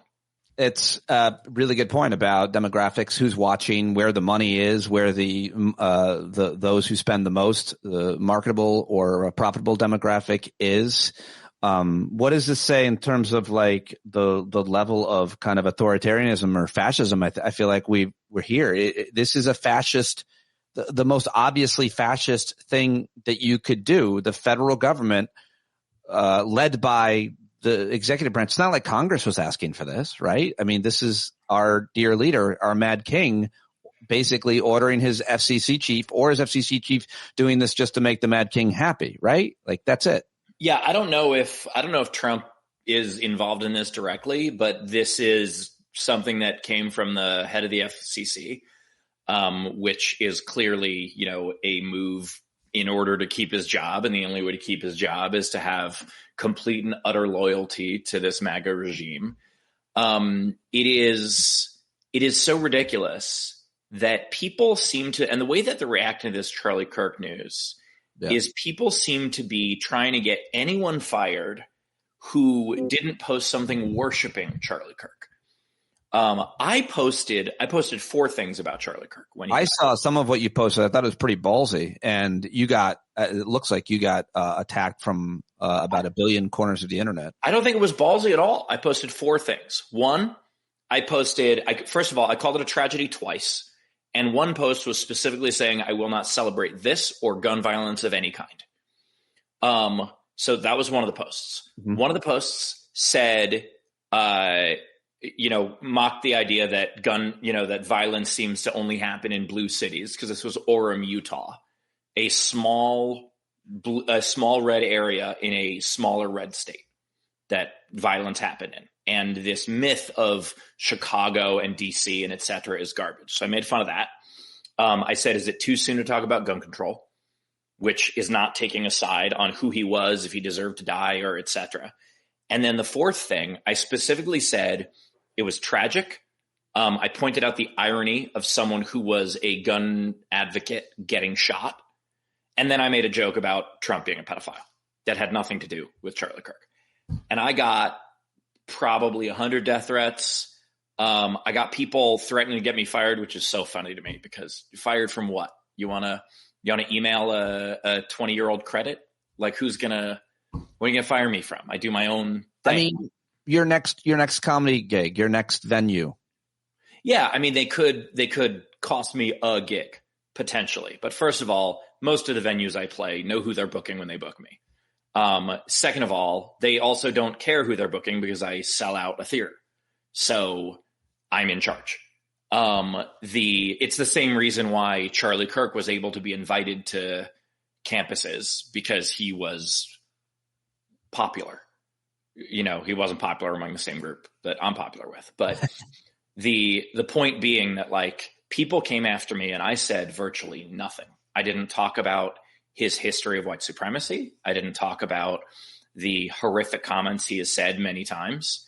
I didn't reach out to make the point about how someone's death does not change who they were when they were alive. My take on this is I will not celebrate his death, but I also will not celebrate his life. And some people seem to think that anything less than celebrating his life is saying that they're glad he's dead. And that's not what people are saying. So Jimmy Kimmel, last night on Jimmy Kimmel Live on his show, he's facing backlash for saying that the MAGA gang was trying to score political points off Kirk's murder after the conservative activist was shot dead. Quote, we hit some new lows over the weekend with MAGA gang trying to characterize this kid who killed Charlie Kirk as anything other than one of them. That's the comment. Yeah, that's it. He was suggesting that Tyler Robinson, the guy who seems to be the one who murdered Charlie Kirk, was right wing. And that is something that so many people have suggested. That is something that, like, I mean, I guess you could believe these flowery text messages that they allegedly have from him. The text messages where he was like, my darling Cecilia, I'm coming home from war. Right. Before I do, like, those text messages, oh my God. Like, the most telling thing about them, by the way, Jay Black pointed this out, and it was incredible. The double space after the period. Like, oh, I sometimes do that, though. I guess that makes me a murderer. No, it makes you someone who is older than 35 years. Like, that stopped being, like, the idea of a 22-year-old typing like that. They stopped teaching that 20 years ago. People don't believe that the text messaging conversation that's been released is real. Is that the deal? That's the deal. I sure as hell don't. I absolutely do not. I don't believe that is real for a second. The idea that he so conveniently, the FBI, the same FBI that arrested the wrong person and that had no leads whatsoever until Tyler Robinson walked himself in and then took credit for, we got the guy. It's like, no, the guy got the guy and he gave himself to you. But these messages, the premise that he confessed, gave all the specifics, pointed out his father's political beliefs and saying that he didn't agree with them, referred to his like, oh, my trans roommate lover, like just everything that they needed for exactly what they were saying. There's no way those are accurate. I'm not a conspiracy theorist, but there's no way. And there's no way 22-year-olds use that language. There's no way 22-year-olds write that way. Also, he got the meme wrong. The meme that he used, the OWO, he said UWU. Like, that's not even the same meme. I don't know what to believe. I don't buy any of the conspiracy stuff yet, but that's secondary to me to this news that Jimmy Kimmel's been taken off the air. And I mean, what does this mean for you? What does it mean for me? Your first point was these legacy TV networks are dying anyway, but they're going to keep coming after probably the most influential, and then they'll work their way down until, I mean, what do you think it means for you? Does this chill your free speech, Steve Hofstetter? Look, I am concerned about something like this, absolutely. But if anything, it ignites more of a fire under me to continue building my own platform. I understand that right now, technically I am using other people's platforms. I'm using Meta, I'm using YouTube, I am using Blue Sky and, Substack and all these other places. But we have to build our own. We can't rely on, a bunch of people in a boardroom who have no morals whatsoever other than how much money it makes them. We can't rely on that anymore. And yes, is it possible that one day YouTube and Meta and, certainly possible that Meta does it, decide to deplatform us all? Yeah, absolutely. That's possible. But there will always be another tech company clamoring for us. And I think that we need to look at what people did previously when it didn't have to do with politics. Conan got bigger after he got canceled because he leaned into independent media. And that's what we need to do. What do you think about the comedy community, particularly the most influential people on the right? Like, I'm guessing Joe Rogan is going to be aghast at this. I don't know how close of friends they are anymore, but they used to co-host a show together. And this is so nothing what he said. And I can't imagine that the most influential right-wing comedians are going to be okay with this. You already saw that asshole Matt Walsh rig against what Pam Bondi's wants to do, to go after people for things that they say. And he's not a comedian. So what do you think is going to be the reaction from the comedy community, and even particularly and maybe more importantly, the kind of right-wing, comedy community? I think that's an excellent point. And, more so than Rogan, Carolla, who's gone hard right, who they're very close. And, Carolla owes his career to Kimmel. And he's talked about that many, many times. And I don't think that they're going to be happy about this. Unfortunately, there are so many people on the right that can't see a problem until it happens to them. You see all of these people who are just like, well, I thought they were going to go after other immigrants, not my wife. Or like, I just thought that they were going to scoop up the illegal immigrants that I didn't hire, etc. And so I think that maybe there's a chance where these right-wing podcast bro grifter types that have been, ushering in fascism in order to get ads from boner pills, maybe they'll actually wake up because it's coming into our industry, even though they should have seen that years ago. We're so used to the late night comedians kind of being the gatekeepers, the most influential people in comedy, the opportunity creators, the last word on the night's news, maybe the funniest, because obviously they've got great writers and so on. That has changed so much over our careers alone. And as you said at the beginning, these shows were always going to go away, but they were going to go away on their own. They were going to die a natural, slower death. And they weren't going to be forced off by the federal government. What do you say to the idea that the right has been shouting about cancel culture forever, and now they are the government canceling people's free speech. It's quaint to talk about hypocrisy at this point, I guess, Steve, but still, it's crazy that they were screaming about, I guess, as long as they're winning, they don't care. As long as it's not being done to them, as you kind of said. Yeah, rules for thee, not for me. It's as simple as that. There is no cancel culture. There is consequence culture. And this is something, and I understand that the actual words for what is happening to some TV shows is being canceled. But for actual people don't get canceled. People get arrested. People get fired. People don't get canceled. Everyone who has ever claimed to be canceled has a bigger audience than they used to. Pretty much. And so I do think that there is a huge hypocrisy from the people who will rail about cancel culture in one post, and in the next post, they will talk about wanting to cancel someone. But also, there's a lot of hypocrisy from those people on a million other issues. And so I'm not surprised at any of that. I do want to say, I hope that Kimmel, I hope Colbert, and I hope a lot of other people see that legacy media is not what it was. It's not the freedom that it was. It's not the reach that it was. Yeah. And when I started, and I know I started after you, but when I started, it was still true that you get on the Tonight Show and your life changes. Now that started changing pretty early in my career. And it got to be that, you get on the Tonight Show and it's pretty good, and now you get on the Tonight Show and people go, hey, congrats. And it's not a big deal anymore. It doesn't really matter anymore.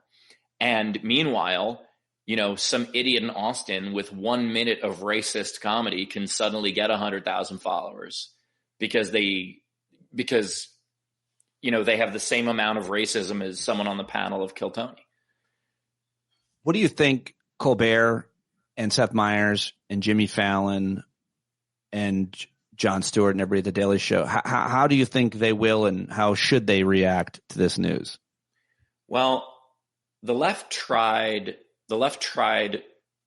combating Fox News with Air America. But what they didn't realize is that Fox News was successful because of fear. Air America and things like it are not going to be successful because of fear. They're going to be successful because they have the right amount of people who are, who have their own audiences, etc.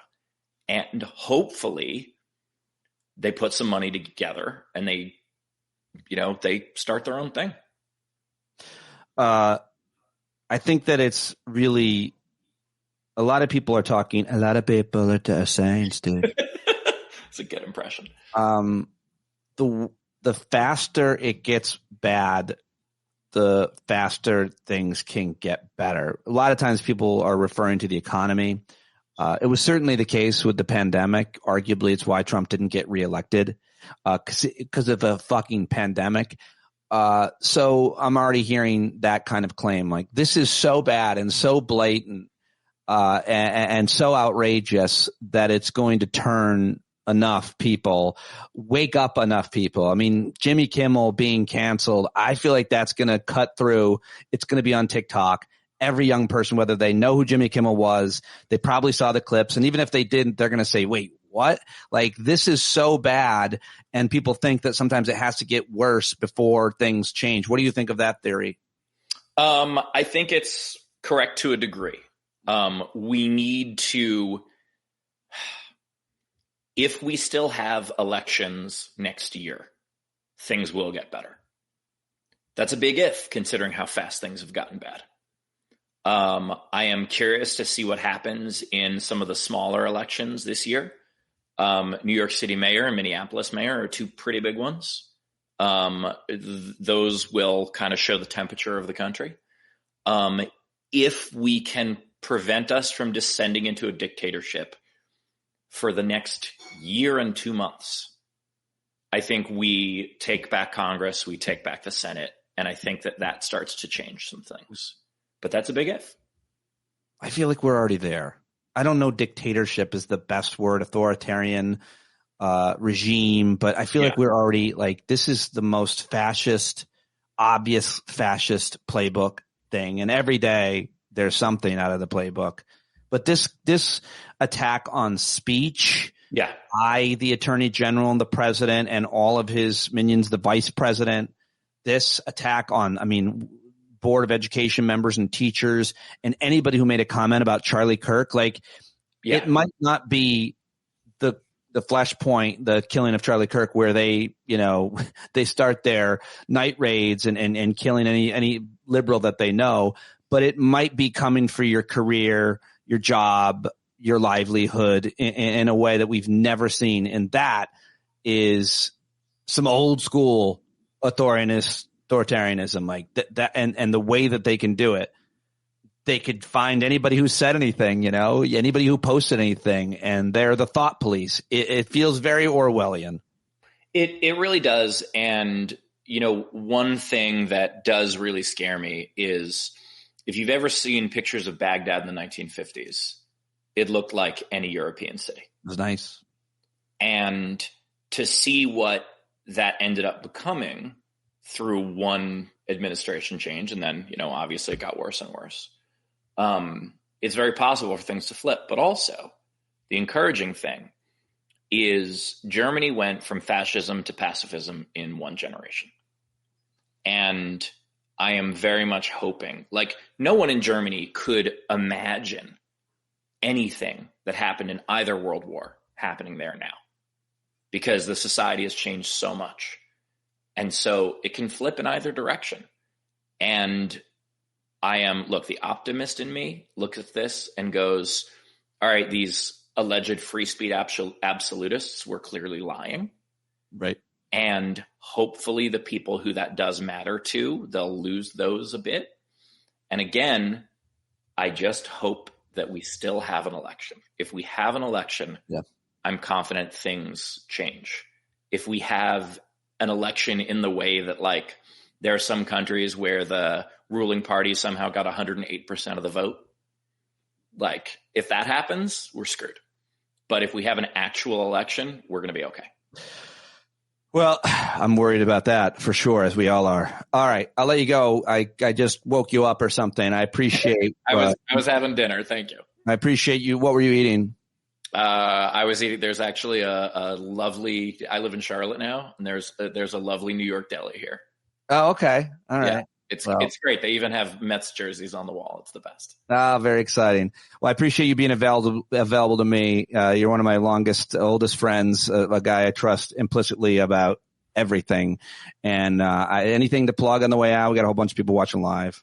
Unless it's all canceled, I have a whole bunch of tour shows coming up, dates on my website, and just check out my social media at Steve Hofstetter on pretty much everything.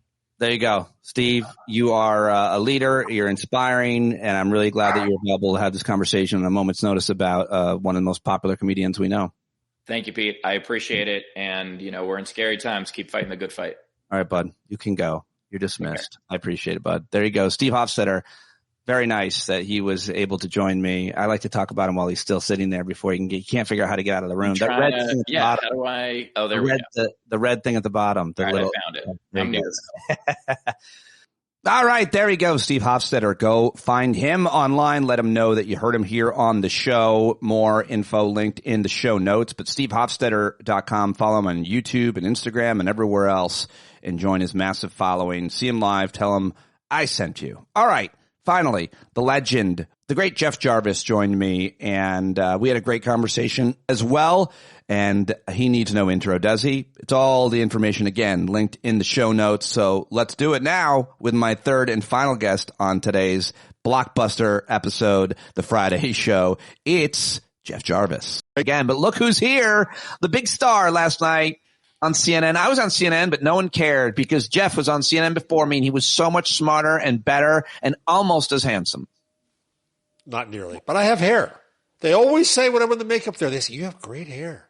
Oh, is that what they say? Yeah, they say that. I like that. They always tell me that I don't have poofy. It's not great, but it's good. At least I got it right, Pete. I got it. Oh, it looked great on TV last night. You were great on TV last night. The clips going viral because you were the perfect person to book.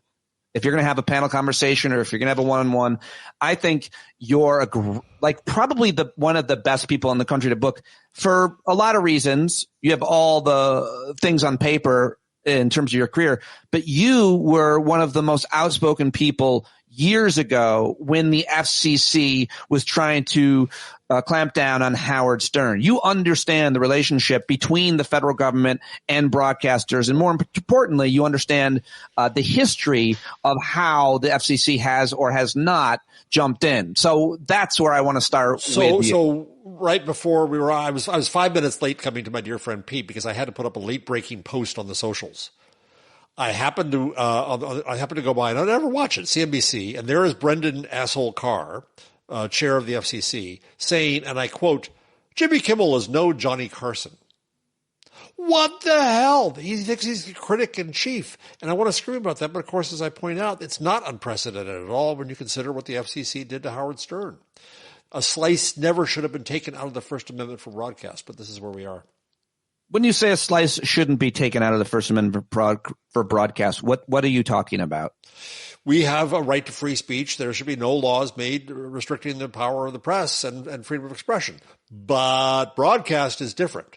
Broadcast enables government regulation of the content of speech under the view that, number one, it's our airwaves, the people's airwaves, and number two, this in a classical technical moral panic, this is uniquely invasive into the home. So the government has to protect the people from this invasive technology.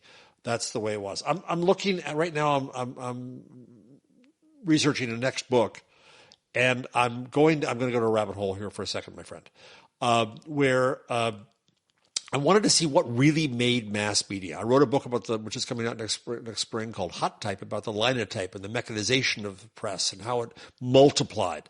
But then something happened that really made media mass, and I asked myself, what was it? It was the amplifier. And I went down a rabbit hole looking at the invention. I'm holding in my hand a DeForest triode vacuum tube. This was the amplifier. This is the first thing that amplified things. That I have those those strung across my deck. Is it not that? No, it's not that. It's something much more complicated for your little brain.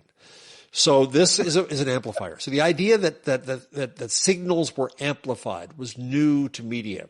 And this is what changed our media landscape. And this is what brought us mass media as a whole. And that's what led to broadcast, which was basically put together by the U.S. Navy, and the intervention of government in speech. I regret that from that moment in the 1920s. The intervention of government in speech started then. In the sense that broadcast was accepted, from the First Amendment. The FCC coming after Howard Stern, who is president and why were they coming after him? My understanding was it was certain language. Of course, you had George Carlin before that with the 7 words you can't say. But they wasn't the FCC pretty specific about the rules, and didn't Howard kind of purposely break them to prove a point? Howard was being Howard and using speech as he chose. He wasn't saying the worst words. It's very funny. I went to Der Spiegel this morning in Germany, and Germans say a shitstorm all the time. They love the word shitstorm. They love to take that from America. And today there's a headline on the homepage of Der Spiegel, the respected magazine of Germany, about Starmer in the UK, saying that he's in the middle of a clusterfuck. Now, either of those words would have gotten fines and people killed off of American broadcast, don't you know? And so Howard Stern was attacked for language and for ideas and for sexually suggestive things. But they always try to find a cloak of supposed public outrage.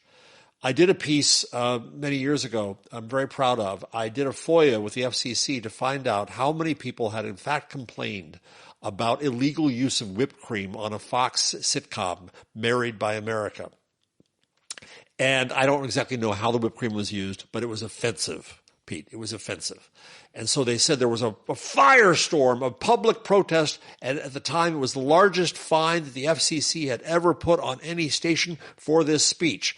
I got all of the complaints. I looked through them, and I found out that the vast majority, all but 2 of them, were duplicates and sent from a button at the time when you could send a thing from one of these crazy organizations. These Puritan. So it's only 3 people in America. Wow. 3 people in America took the time to actually write something saying that they were offended by this. On that basis, the FCC did this fine. On these bases, they went after Howard Stern and kicked him off terrestrial radio, which basically killed terrestrial radio in this country. That's a really important point, which is why I was so happy you were in the conversation. But last night on CNN at the panel, there was a conversation for a few minutes before you jumped in, and I was so glad that you said what you said, and better than you trying to repeat it, I'm going to try to use technology during this live stream to play you. As Pete said before we got on, just watching him try this is going to be funny. Just watching me try to get this thing now to play, because I have to go to another tab, is going to be a treat for everybody, because what you said last night was so important, and you did say it while Scott Jennings was right there, which is really important. You've been on with him before, but here it is. I think I'm going to succeed. Yeah. Context here. So let's look at the larger context. You can hear yourself, right, Jeff, and see yourself? Yes, I can. How do you think you look and sound right now? Awful, but that's fine. Next year, we have the history of what happened with Paramount and the $16 million blackmail to the administration to do its merger. We have ABC and the $15 million blackmail to the administration in that case, so it's already happened before. Now let's put the elephant right there square on the table and collapse it, because we have the Ellisons, who now control Viacom and Paramount together, talking about trying to buy this company and trying to buy and control CNN, on top of what they're doing with CBS, with this kind of backup from the Federal Communications Commission, at the same time that President Trump has just done a sweetheart deal, we hear, with the Ellisons and Mark Andreessen to take over TikTok. That is an incredible control of media left in this country. And the only good news I see, I hate to say this to my friends here at CNN, is that mass media are dying. So they're taking the last of these vestiges of institutions that matter, of the Tiffany Network, of CNN, and they're trying to turn them into propaganda organs under threat from the head of the FCC, who does have some measure here. So this is not just a business decision. This, politicians. This you got talked over, but let the shouting begin. You said you said this is a political decision, I believe. Yes. They were trying to argue Scott Walker and Walker and Jennings. This is just a business decision. They took Kimmel off because people didn't like it and their affiliates didn't like it, and the government had no role in this. No. Just because the FCC chairman was saying, we could do this the hard way or the easy way. Yeah. It'd be a shame of what happened to that nice network of yours. No, that wasn't a threat in their view. It was a business decision, and I was arguing to the contrary. It's such an important point, all those points that you made, but the context here really probably needs to be other countries currently that have state-run TV. I'll throw it: Iran, Russia, North Korea, China. And that is obviously the worst-case scenario and certainly where we are headed in. And the other piece of context to me is Project 2025. This guy, Brendan Carr, was all over it. This is what they said they were going to do. You basically made the point about how frightening this is, that they're taking over, that they're controlling so much media. I want to make sure that context, all of that context, is also in this conversation, because it's important that people stop arguing and debating over the comments that Jimmy Kimmel made. That's not why this happened. That's not the point. No, that was an excuse. We were wondering what was going to be next after Charlie Kirk's assassination. What would they do? How would the public react? How would the government react? How would media react? Well, a lot of things are happening, but one thing that is certain is they are using the death of Charlie Kirk, and anybody who says anything they don't like, from Board of Education members to teachers to tenured professors to Jimmy Kimmel, they're using that to control, to censor, and that's my diatribe. Pick it up. Thank you. Well, you said all those nice things about. A lot of people are going crazy. Wow. Yeah. You said those nice things about why they had me on CNN. Let's be honest. The reason they had me on CNN was because I could say what they can't say. I could talk about the Ellisons taking over, the mini Murdochs taking over CNN. It is mortally threatened now. And CNN we can have complaints about, and we can, Scott Jennings being paid God knows how much money, by some reports $1 million to be there and just say obnoxious things. I got complaints about CNN, but it's nothing compared to what's going to happen to it in the hands of the Ellisons as an official organ of government, as state media. CBS, the hiring of Barry Weiss from Substack and ex-New York Times as the supposedly heterodox thinker, that is to say, noxious. The hiring of a right-winger as the ombudsperson at CBS. These are all games that they're doing to take over what's left of media. And as I said on the show, mass media are dying. All they're getting is the husks of it. But it's sufficient to make their point. And it's bad. It's really, really bad. And what upsets me actually more than any of that, Pete, is the takeover of TikTok.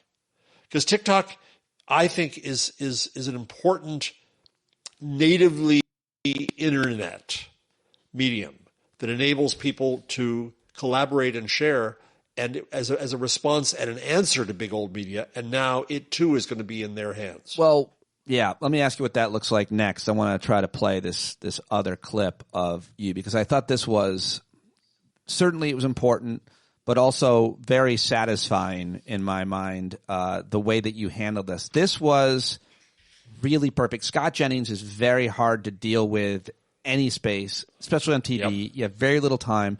Instead of answering his dumb questions, you asked yours and forced him into the only question that mattered. And I think I've got it now. And he's obviously free to say it. Will you defend that speech in this country that will defend to the death the speech of others? Will you defend Jimmy Kimmel's speech? Do I defend Jimmy Kimmel going on television and saying that a shooter from the left... his right to do so. He has a right to do so, but he does not have a right to have a television show where he lies his ass off to the American people and attacks half this country on a nightly basis. Whoa. Hold on. He was getting red-faced there. Well, do you defend his right to do so? That's the question. And that's what we comedians and artists and performers have been defending forever. Exactly.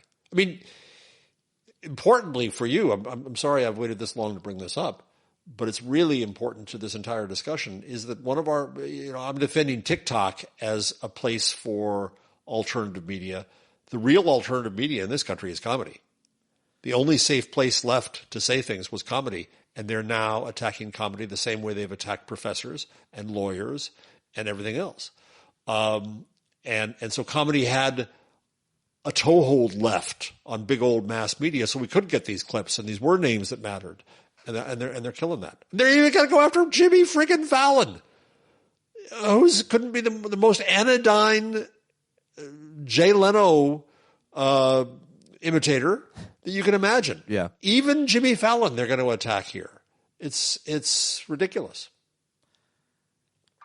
You heard last night Tucker Carlson. You've heard Matt Walsh, two extremely influential media right-wingers, influential the way Charlie Kirk was, frankly, and they are aghast at some of the things the administration is doing, specifically around speech and censoring it and targeting people. Tucker Carlson said it pretty eloquently last night. When the government tells you, controls your speech, including hate speech, that's a bad thing. Do you think that there is any solidarity across the political spectrum, whether it be from media? I think a lot of comedians will. I think Joe Rogan is going to come out against this. Adam Carolla, guys that support Trump, I think they're going to come out against this. They're good friends with Jimmy Kimmel. Do you see any other solidarity? Does it matter? No, it doesn't matter. You have Ted Cruz out there complaining and defending hate speech because his speech is hateful. And so, yeah, you're right. That's what they're going to be saying. But it won't matter because Trump will still go after these people.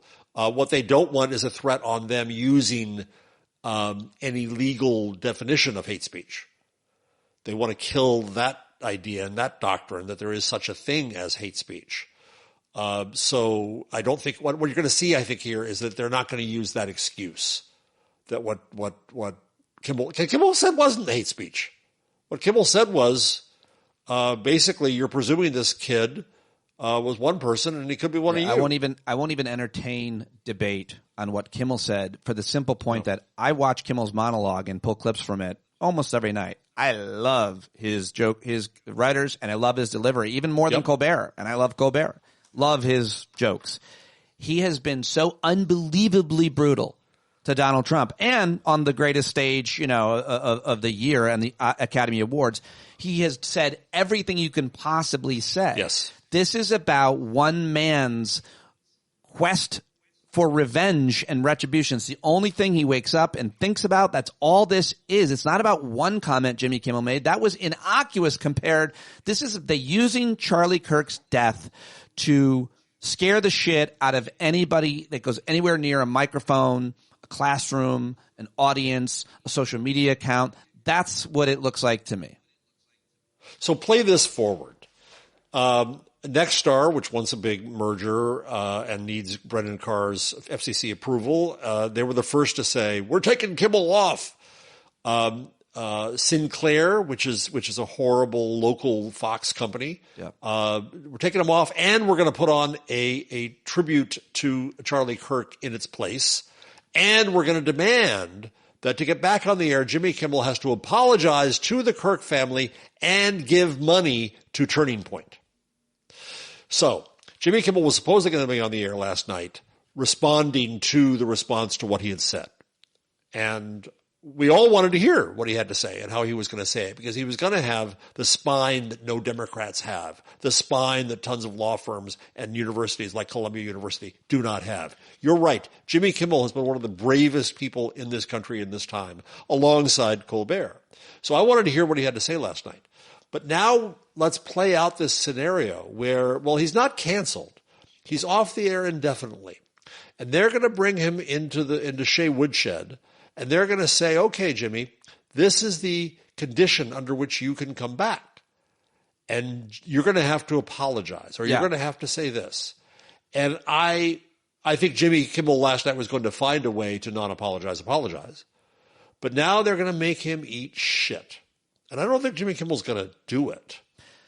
So I don't know where this plays out. How do you think, because you've had to deal with companies like Sirius, how do you think this plays out behind the scenes now? Well, it's interesting you mentioned Sirius, because I wonder when my friends at Sirius are going to get their orders from the government. Yep. The programming directors are going to do whatever they're told, just like every other major network. But, Howard Stern is still there. Howard Stern is like best friends with Jimmy Kimmel still, I think, right? I haven't. Yeah. Oh, yes, absolutely. And so, I think one thing that's, you're either going to react very quickly and do the best they can, or they're going to take a day or a week or longer to plot and plan. And when I say they, I mean all the most powerful minds in comedy and entertainment. Does Kimmel just go off and go fishing for a week and try to sow his oats, or does he go on with Colbert tonight and 100 other of the most influential comedians, black, white, gay, straight, old, young, conservative, and liberal, and show a sign of solidarity on the remaining networks that are on? Do they create some kind of alternate production? Does Jimmy go on with Howard and talk about this? But with the remaining major corporate media platforms, including SiriusXM and CBS and NBC, that are doing comedy shows similar to this, what do those hosts and producers do in this very crucial moment? And I think they're all going to do something. So that's what I'm predicting right now. But will it matter? Yeah, I'm not as binary as you on this. Will it matter? Yeah, because I believe in like the butterfly's wings. Yeah, I think things matter. I think we can't quite predict exactly the outcome. I mean, I think what would matter if Jimmy Kimmel ran for governor of California, if Colbert or Jon Stewart ran for president. I think those things would matter. I think a lot of the things that they do and say does matter, if not just to remind us that the vast majority of us live on this earth, one, and believe in free speech and making note that this is what you're losing. I mean, that's what I'm doing. And that's like saying, does my work matter? It matters to the people who are listening and want things explained to them by experts and want to feel that they still live on the same planet as other rational, moral people. So let me just applaud myself. So I'd stand up right now, but then you'd only see my prostate, fat belly. So no, yeah, well, it's gone. It's gone.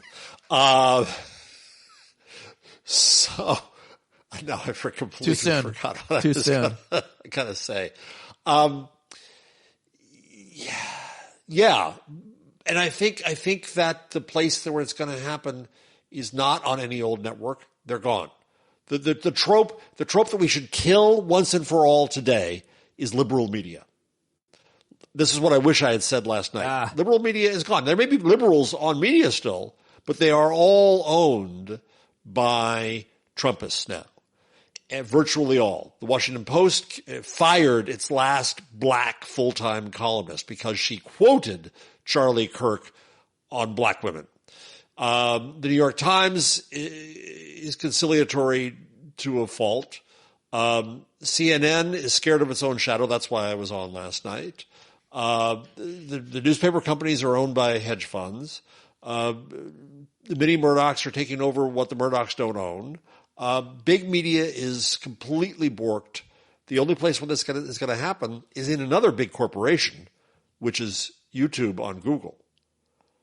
The place it could have happened was TikTok, but TikTok is now borked. Substack. So the question is, can these comedians build momentum on TikTok? Well, on YouTube. You focus on TikTok or YouTube, but why can't, we should be specific, I suppose, when we're talking about any one of these networks. And I think you should say it's no longer liberal media. You said Trumpist. I think we should call it MAGA media. Doesn't that sound? Yeah. MAGA run MAGA media. That's good. I like that. Yeah. It's no longer mainstream media. It never was mainstream. That itself was a white lie. That is to say, a lie of white people. It is MAGA media now. And yes. MAGA media, not unlike Iranian and Russian and Chinese and North Korean state media, it promotes the leader and his or her ideas, I guess, his, and it suppresses anything that would question that. That's how it works. Yes. So it would just be a constant, as Greg Proops said, there'll be one channel, it'll be Oral Roberts and Hee Haw. Right. Well done. Yes. Exactly. And so, but you just as I mentioned earlier, you have Brendan Carr, the head of the FCC, saying, "Well, Jimmy Kimmel's no Johnny Carson." There's this false nostalgia for that period of media, and that period of media, people adore Walter Cronkite, and I always complain and say, when Walter Cronkite said, "And that's the way it is," but that's what you're just. It wasn't the way it was for America. But the point you made last night is the more important point. Why is Brendan Carr talking about Johnny Carson? Well, because he's allowed to. Brendan Carr is, as you said last night, being a media critic. That's what he thought was good. I can't stand when people come on and say, Jimmy Kimmel's not funny, or pick your favorite right, Greg Gutfeld's not funny. People find them funny. I might not, but they fill rooms and arenas and networks of people watch them. So it's your opinion to let it be. Just let it be. Right. But Trump can't let it be. So there was this moment, the reason I was late was I had to I screwed up putting this on the socials, but I had to get it on the socials before I forgot it. I actually backed up the TV so I could listen again, so I got it. Jim Cramer to Carr on CNBC, quote, should the government have someone who reviews the writers before the host says something? What? Yeah. And Carr says no. And Kramer says, listen, well, how would you be sure the host is saying something you think is okay?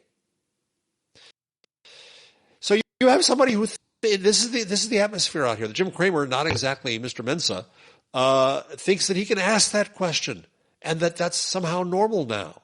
Should the government pre-censor comedians? I don't know what they do in China, Russia, Iran, and North Korea. Oh, they do. Maybe. Well, they do it also by letting you know what you're allowed to say or not. But they also put out notices. This is no longer okay. You don't do this. Or you just fall out a window. Yeah, exactly. Should the way we talk about this in this current moment be almost as a marketplace, giving grades to what networks are allowing the most speech or are being controlled. So we talk about the TV legacy networks. We talk about the streaming networks like Netflix. And then you talk about the more independent, accessible networks like Substack, YouTube. We could do our shows, I suppose, on Blue Sky or Threads or so on. And I see a lot of activists talking about building alternative networks that they can't somehow control. But should the conversation, Jeff Jarvis, with people like you be having, be kind of grading what networks are allowing free speech and which are not? It's charming of you, Pete, that you still think there's hope on big old media. It's dead! It's gone. Forget it. Write it off. Write off all of big old mass media. And that hurts for me to say, because I devoted 50 years of my long life to being a journalist and a journalism educator in mass media. I have regrets. It's gone.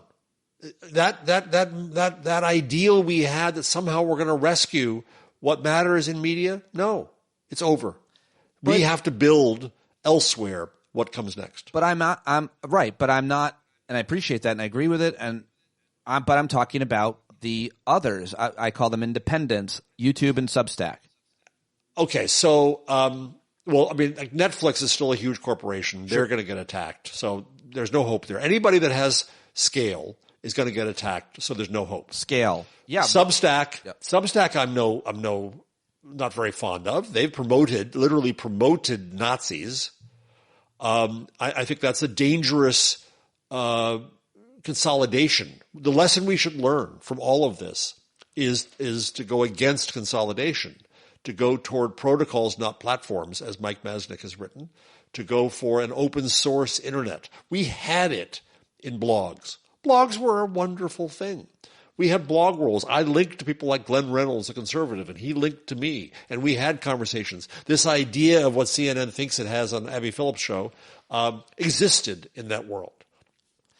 And I ran into Dave Weiner at a journalism conference. Dave is kind of a zealot of all these internet technologies. He was there at the creation of RSS and blogs. He's the co-creator of podcasts. We can thank St. Dave right now for what we're doing right now.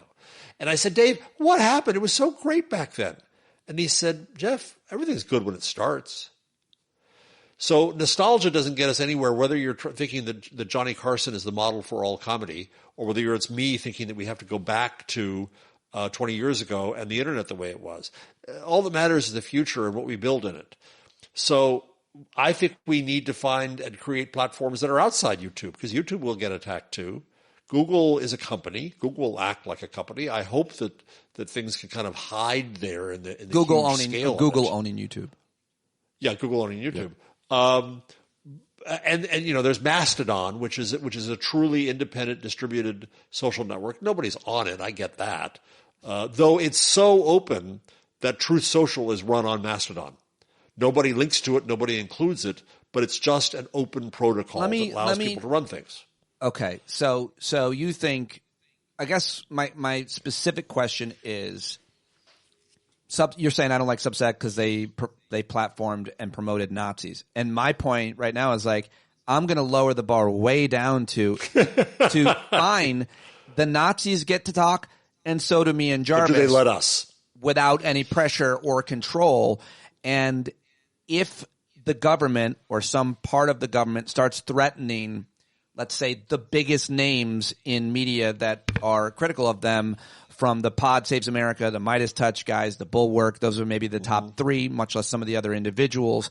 That's, to me, what we should be looking for, grading and organizing around, specifically when they start doing what you say they're going to do. Because right now, it seems like the Midas Touch guys can do whatever they want. Including anyone can lie about anything on YouTube. I mean, I can go on right now and say I was raped by an alien last night, which may or may not be true, and she may or may not have been gentle.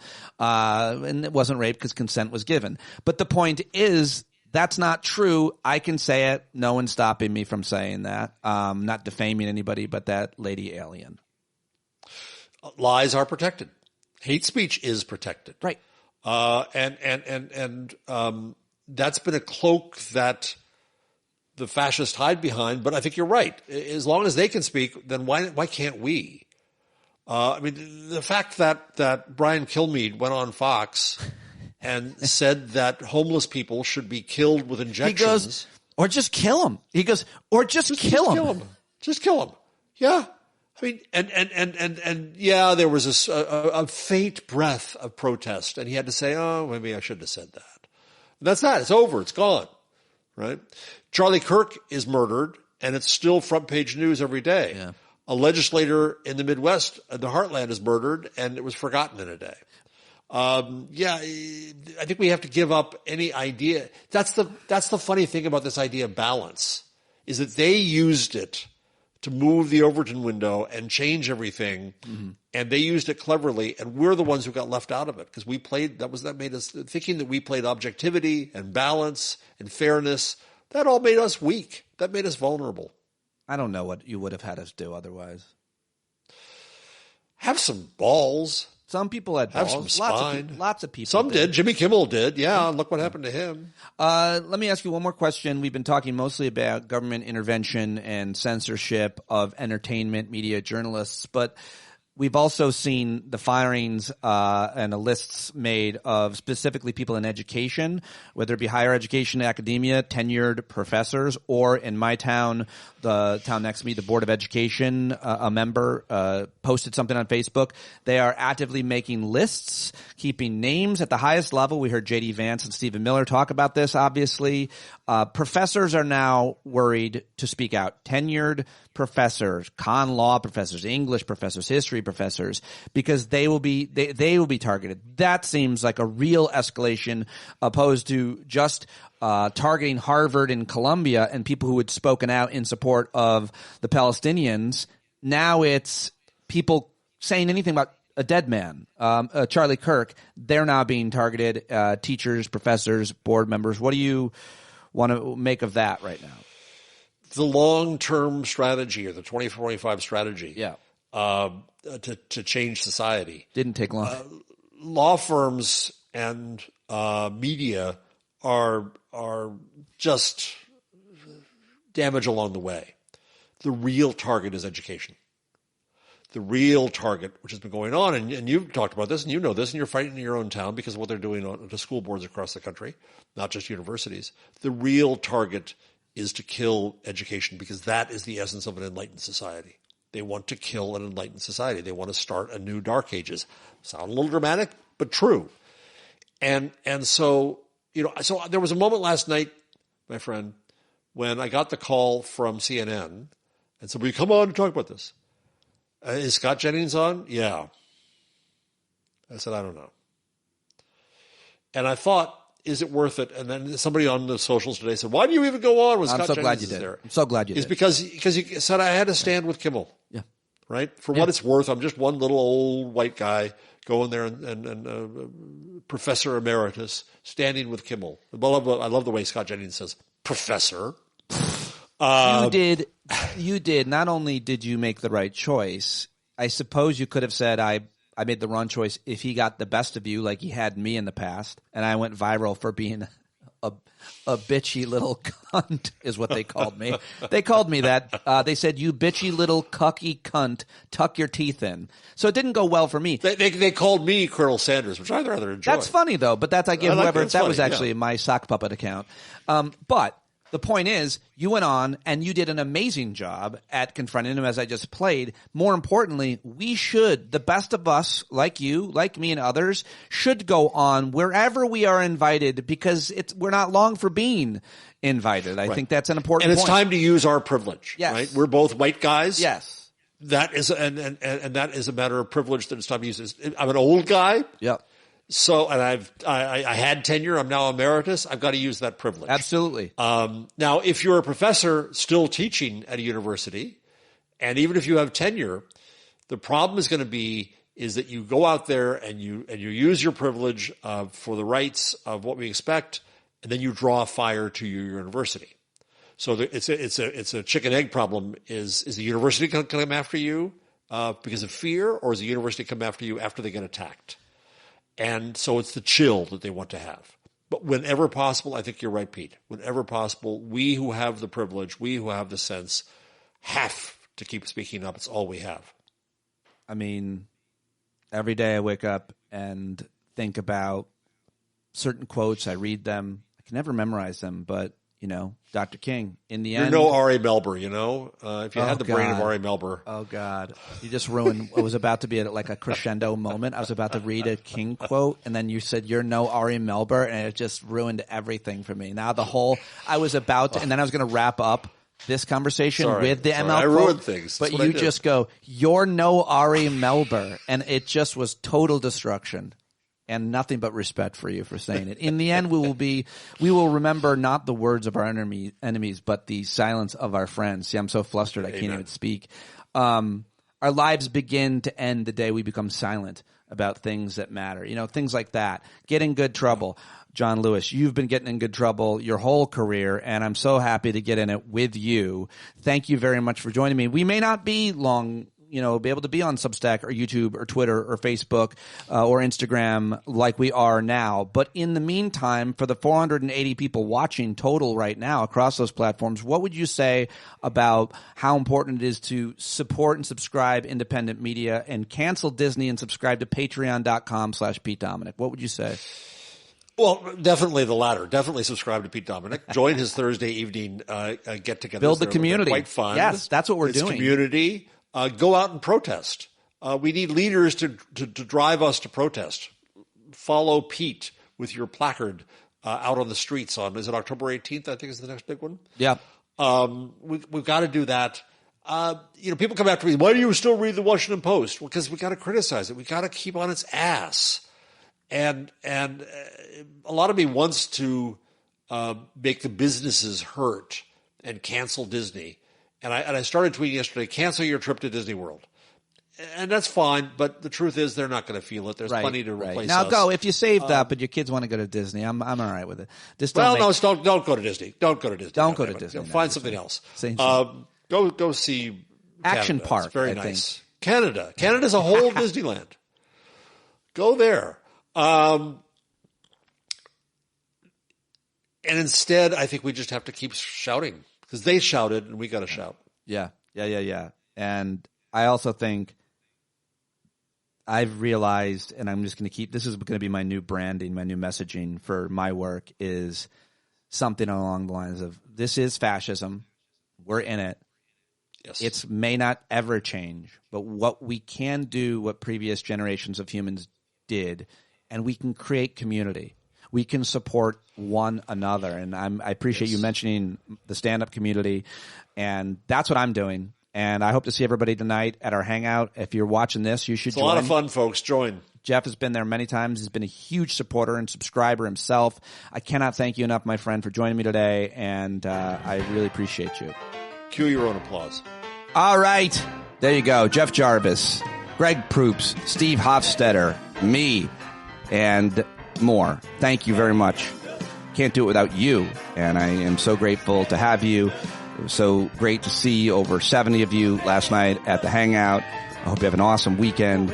I'm going to take a couple days off and go see some friends to celebrate all of our 50th birthdays together in Martha's Vineyard. Some friends from college that I haven't seen in years and years who I absolutely adore. So I'm looking forward to getting away for about maybe 24, 36 hours, but it'll be well worth it. And I thank you for your support. I cannot do any of it without you. Very, very, very, very grateful. Love you guys, especially you honeybees who listen to all 2 hours and 15 minutes of this. I appreciate you and hopefully you liked it. And that's it. John Carroll, the great John Carroll, takes us in and out. johncarroll.org. Go listen. Go buy it. I'll talk to you on Monday, if not sooner.